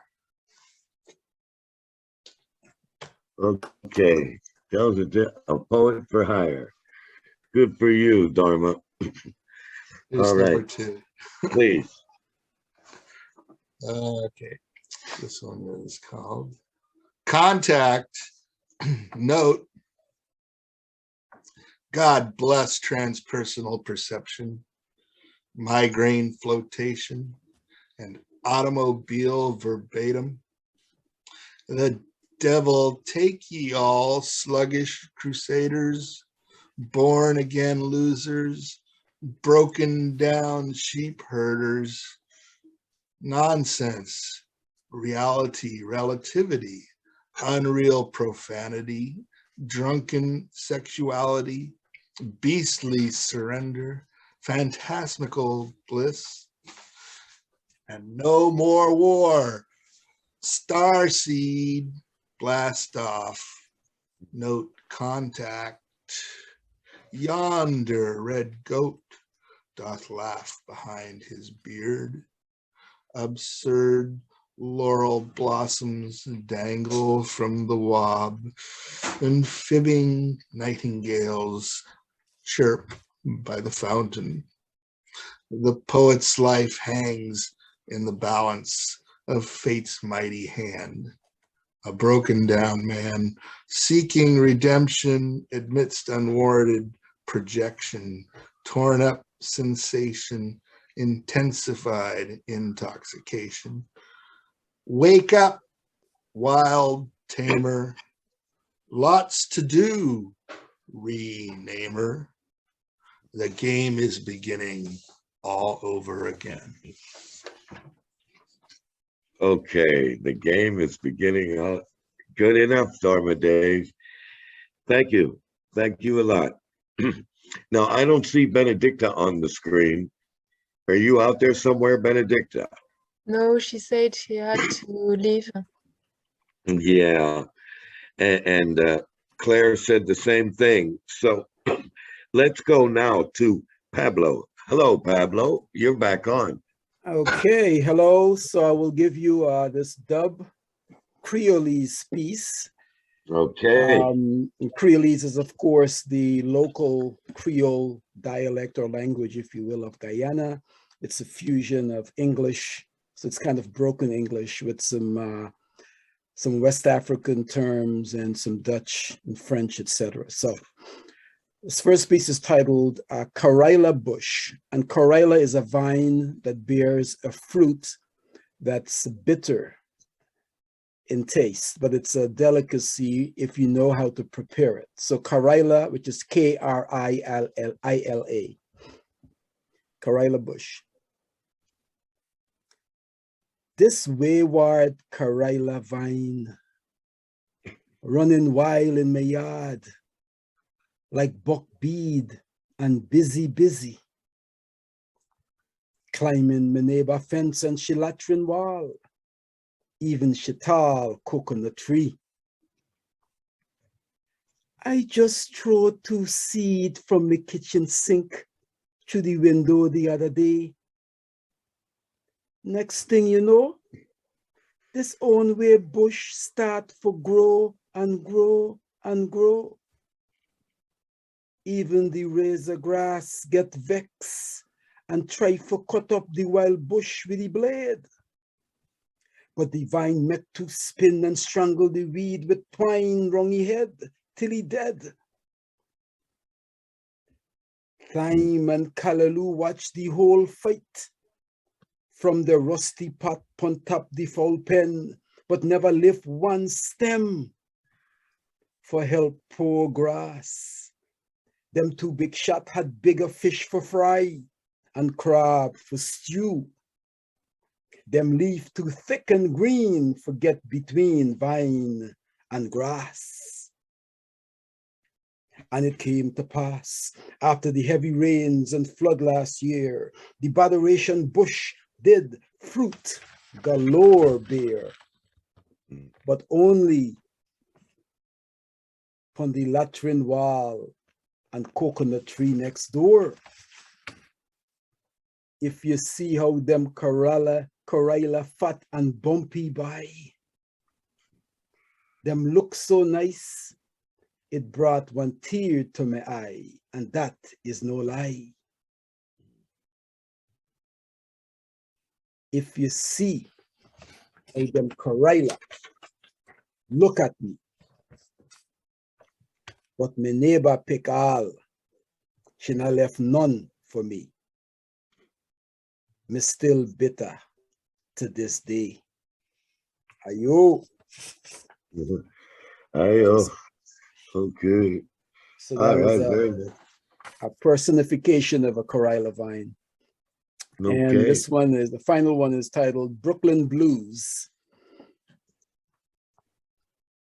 She lived alone by the glassed window on the 12th floor. That window was always open. And Miss Helen saw every color and stain of urban life flashing below across the courtyard. Black, white, yellow, brown, and a redhead going down the block for a ghetto special, 4 chicken wings and fries. And fly Uncle Johnny in his trench coat and super slims, running paper slips to the bodega on the corner of Broadway and 5th. And little blues babies in ponytails doing the double Dutch hustle, a skip and a hump away from motherhood. And Radio Raheem's peddling mixtapes, joints, and conspiracies to miseducated Negroes, flashing silver grills, C's, and black stones under high-top fades and froze.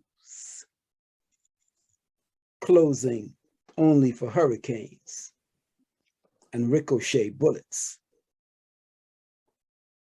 Permanently, when one caught Miss Helen in the eye, she lived alone. Ayo. Ooh. That was Brooklyn Blues. Okay. Thank you very much. Pablo, was Miss Helen, this is a true story about this woman? No, I completely a figment of my imagination. So, however, it sounds like the morning news on New York 1. Exactly. So maybe there's some inspiration from the news as well. So it's not too far removed, is it? No. Exactly. Okay. Well, thank you very much, and good to hear from you today. And now we will move to Prince McNally and ask him to come on and render 2 of his works for us.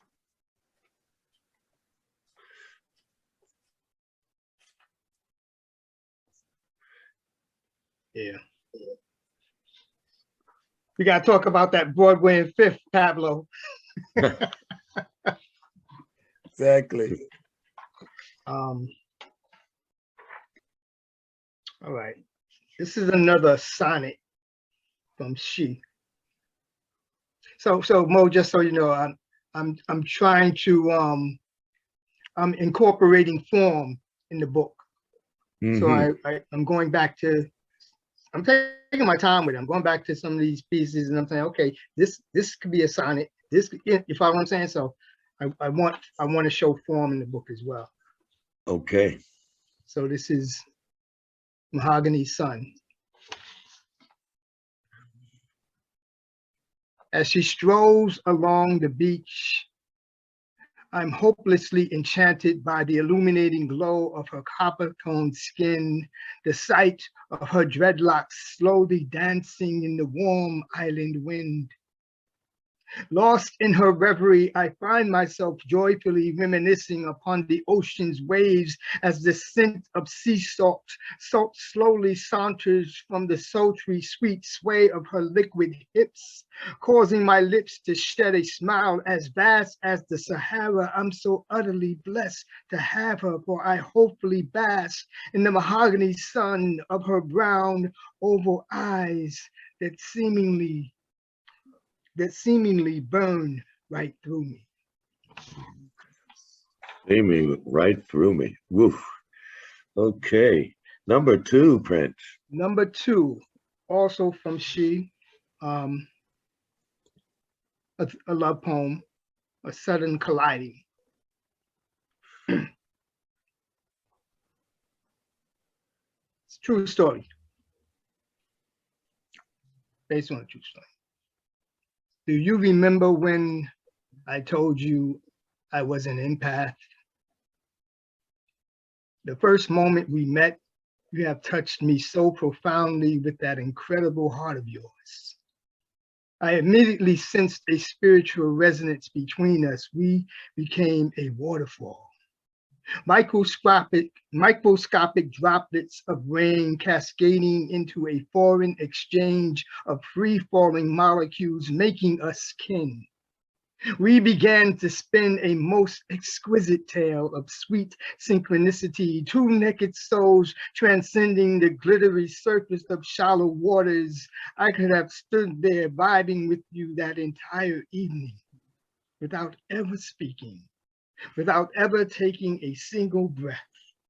Because in that brief serendipitous moment when the universe spoke to us, you became the air that I breathed. And when I realized that you were gone, a blue veil of sadness suddenly swept over me. There was a swirling feeling in the pit of my stomach, a feeling I could not explain, much like the feeling that I'm experiencing now as I write you this letter your eyes shall never see. Forgive me my abruptness. I so desperately wanted to see you again, if only to reclaim that beautiful moment that once held us captive.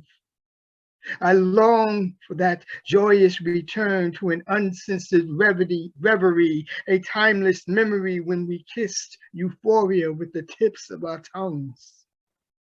I wanted so much to reconnect with you, if only to reclaim that feeling, whatever it was you had me feeling, that time and space when the universe spoke to us, a divine moment of grace when our spirits danced joyfully toward the preeminent collision of our souls.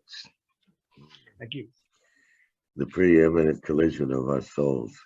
How well of an outro. Thank you, Prince. Thank you.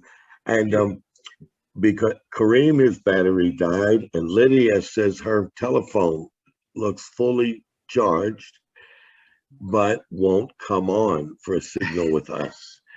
So things happen. There are glitches in the tech world, people. I used to think I was the only one.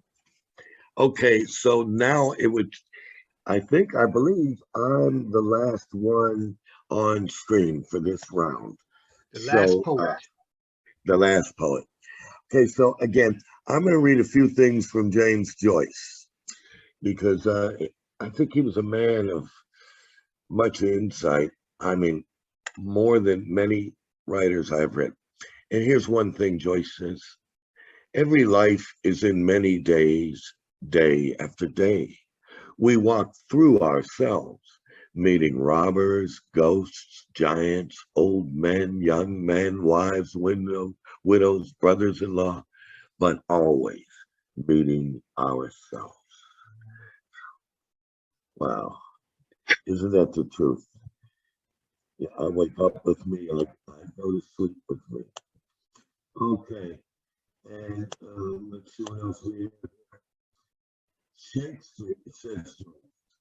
We can hear you, Mo. Move the book, Mo. Okay, it was just my finger. This is a weird microphone. I didn't even have a book. Okay, here we go. From Ulysses. Shakespeare is the happy hunting ground of all minds, that have lost their balance. Oh yes, I like that. That's if poets didn't move and regain their balance, we wouldn't have so much really fine poetry. So I can go with that. Okay, I'll mention that. Okay, so now because James Joyce talked about always wanting to belong, Stephen Dedalus, and his main character Leopold Bloom, uh, especially Bloom, never had a sense of belonging, although he wanted it. So here's a poem about belonging, and it's written to whom I believe is the best jazz singer in Paris from Indianapolis, Indiana, and her name is Sylvia Howard. And some years ago, she was very depressed and told me so. So I wrote this in response to her telling me. It's called Sylvia's Song. Dear Sylvia, I wish you to know how many evenings, slipping into nocturne, twilight dusk, a gray shadow merging into violet, I trek to the club to hear my favorite singer. I seek more than entertainment, more than art for art's sake. I come looking, listening for consummate satisfaction, jazz. I need raucous laughter and then some. I fill with glee generated by one who feels the funny side of blue.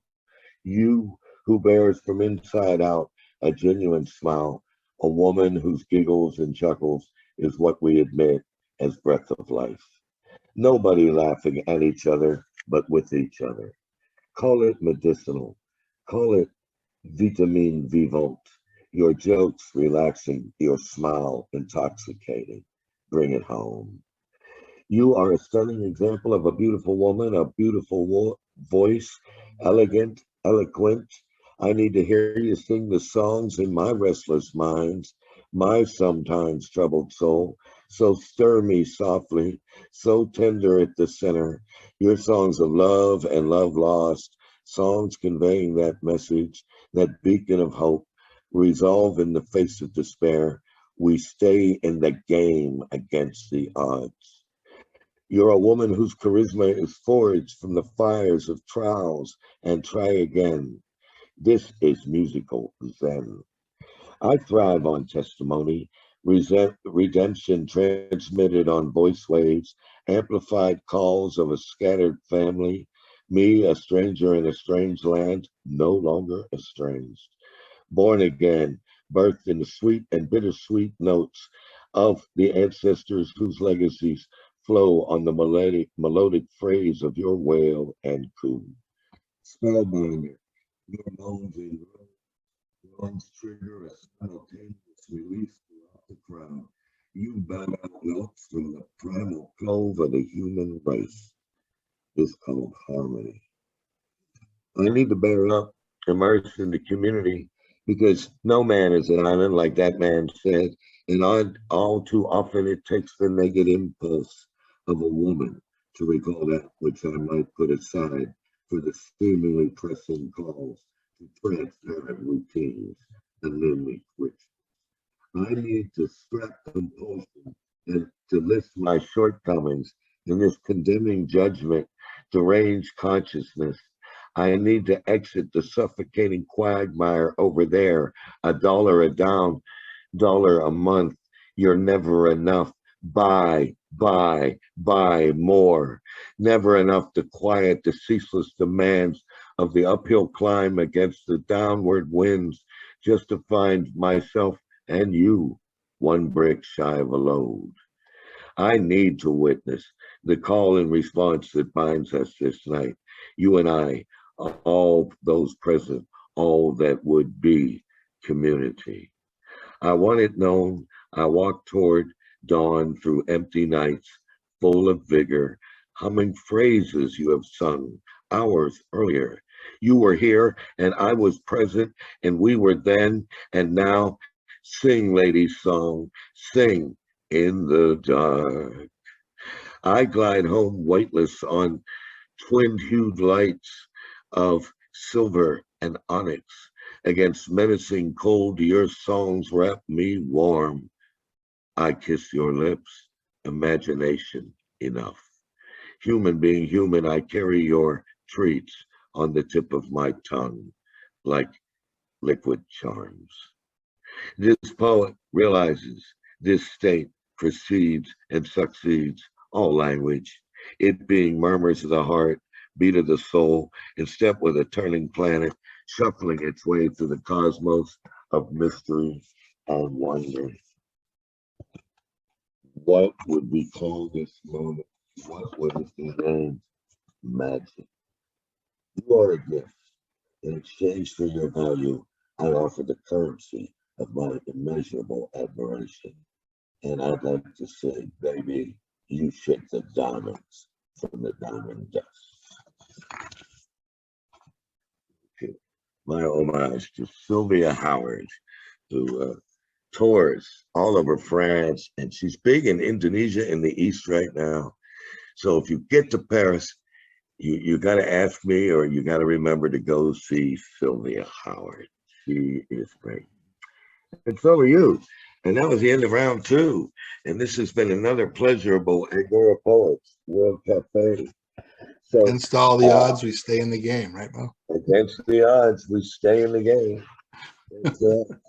So, hey, here's a roll call of thank yous to first-timer Barbara. I want to thank her. And Bill Strangmeier, and Kareem Jafari, and Carolina Caroline, and Nurse Sel from Istanbul, and Dharma Dave, and Benedicta down Ghana Way, and Pablo in ATL, Prince McNally in Love and Lament at home in Brooklyn, Clara Andriani, Searching for Unbridled Love, and Lydia, who was here through it, but Lydia Percy told me that her phone kicked out while she was listening to us. But we want to thank Lydia anyway. So thank you, Lydia. We know how things can happen. So as I like to say every week, I will do a summary of this reading, which if it included all the profound statements and feelings that were expressed, I could write an article long enough for the Atlantic. So I'll do my best to make it brief and let people listen to you for details. And then I affix a song that I think in some way reflects what we were about today. And that's what I do on my Facebook newsfeed. And then we do it when Dharma Dave, gives us the recording on YouTube. So with that, everybody, thank everybody. Thank you, everybody. Thanks, everybody. Thanks, everybody. Great pleasure. And thanks, Dave, for the videos after. It's nice. Thank you, Caroline. All right. Good to see y'all. And good to see you all. Come back, Prince. Good to see you. Yeah. And maybe the good news next week on stateside in the sports world is the Bengals. The Bengals took it. Cincinnati You're the will Tiger, pull man. out. And I hope Cat Williams is photographed in the first row and right along the 50-yard line. Cat Williams is from Cincinnati, everybody. Cat is from Cincy, and he's one of my favorites. So anyway, we'll be seeing some, and there has been some heavyweight title holders from Cincinnati too, and they just don't get enough play because Cincy, because of their city, it doesn't get mentioned like people from New York and Jersey and Philly. But anyway, that's Cincinnati, and that's you. And again, I want to thank you very much for attending, and hope to see you all next week. So bye for now, everybody.